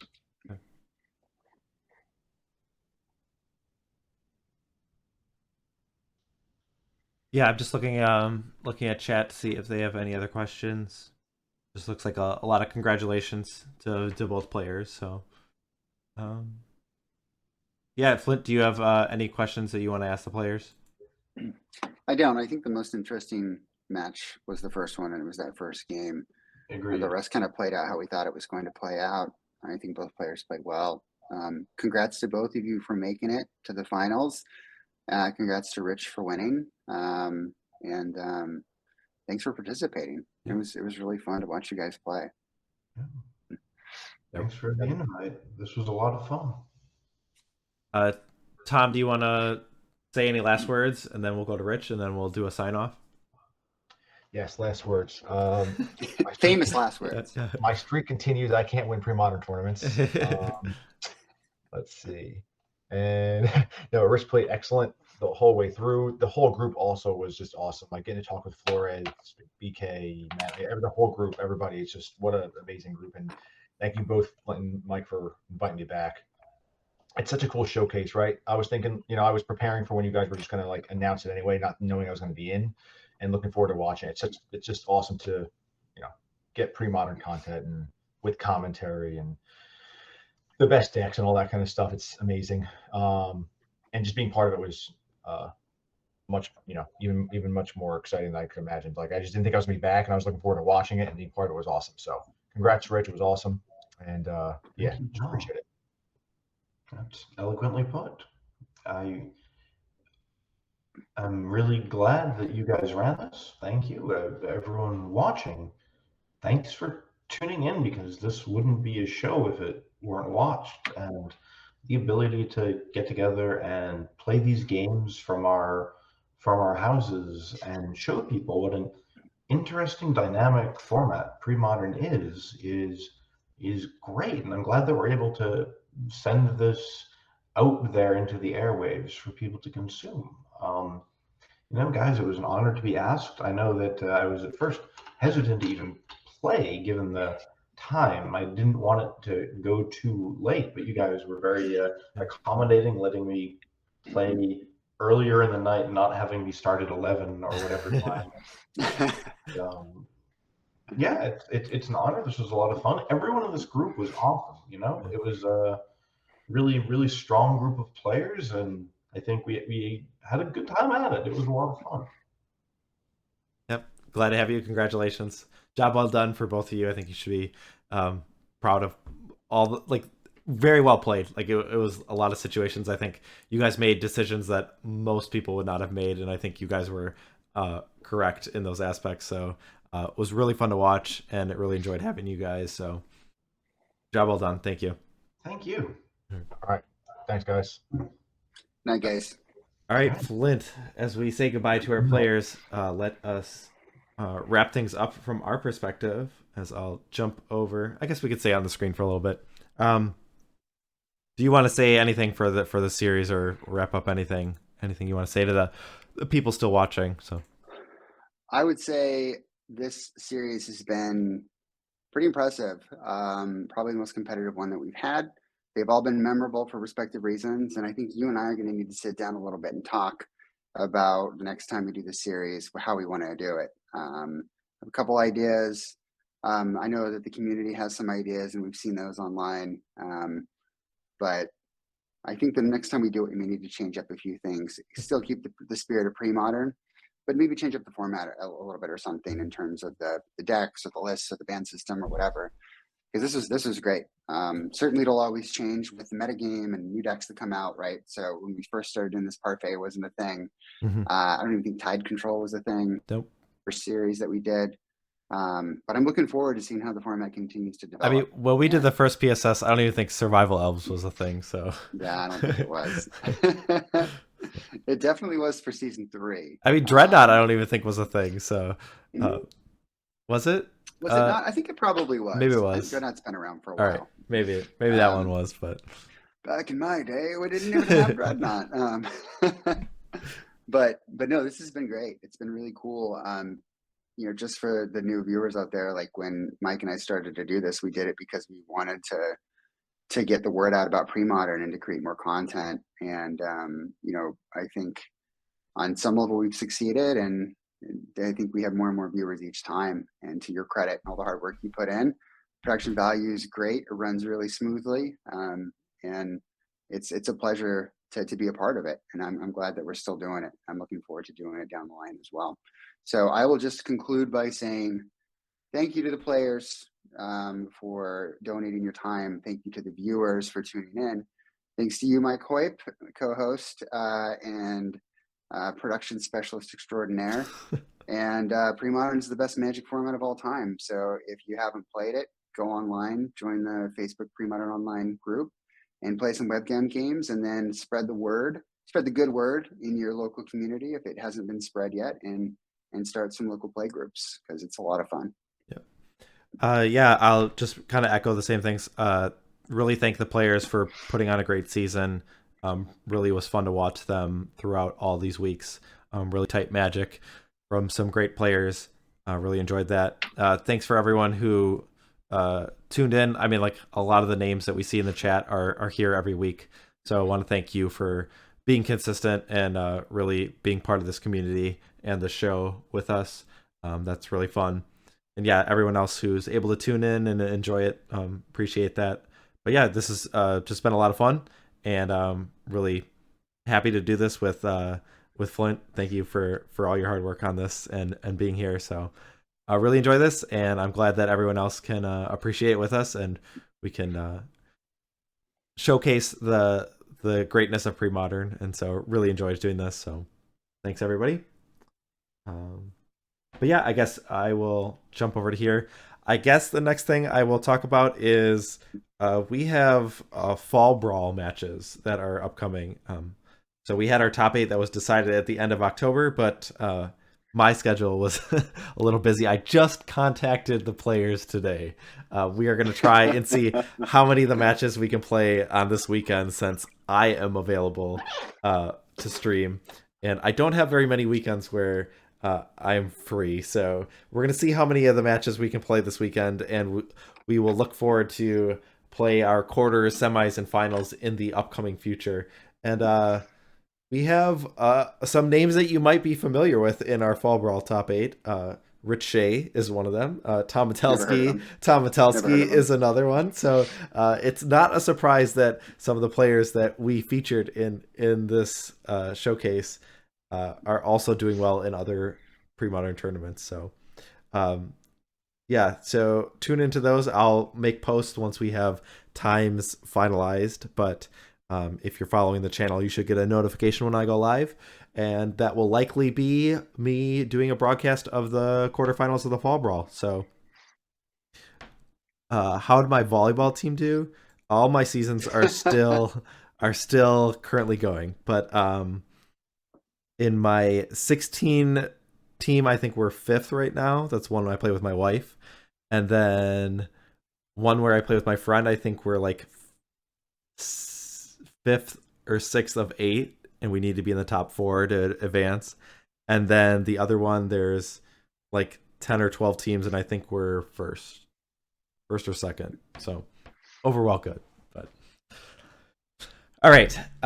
So with that, I guess I will say thanks, everybody, once again for tuning in. But until next time, take care. Night, everybody.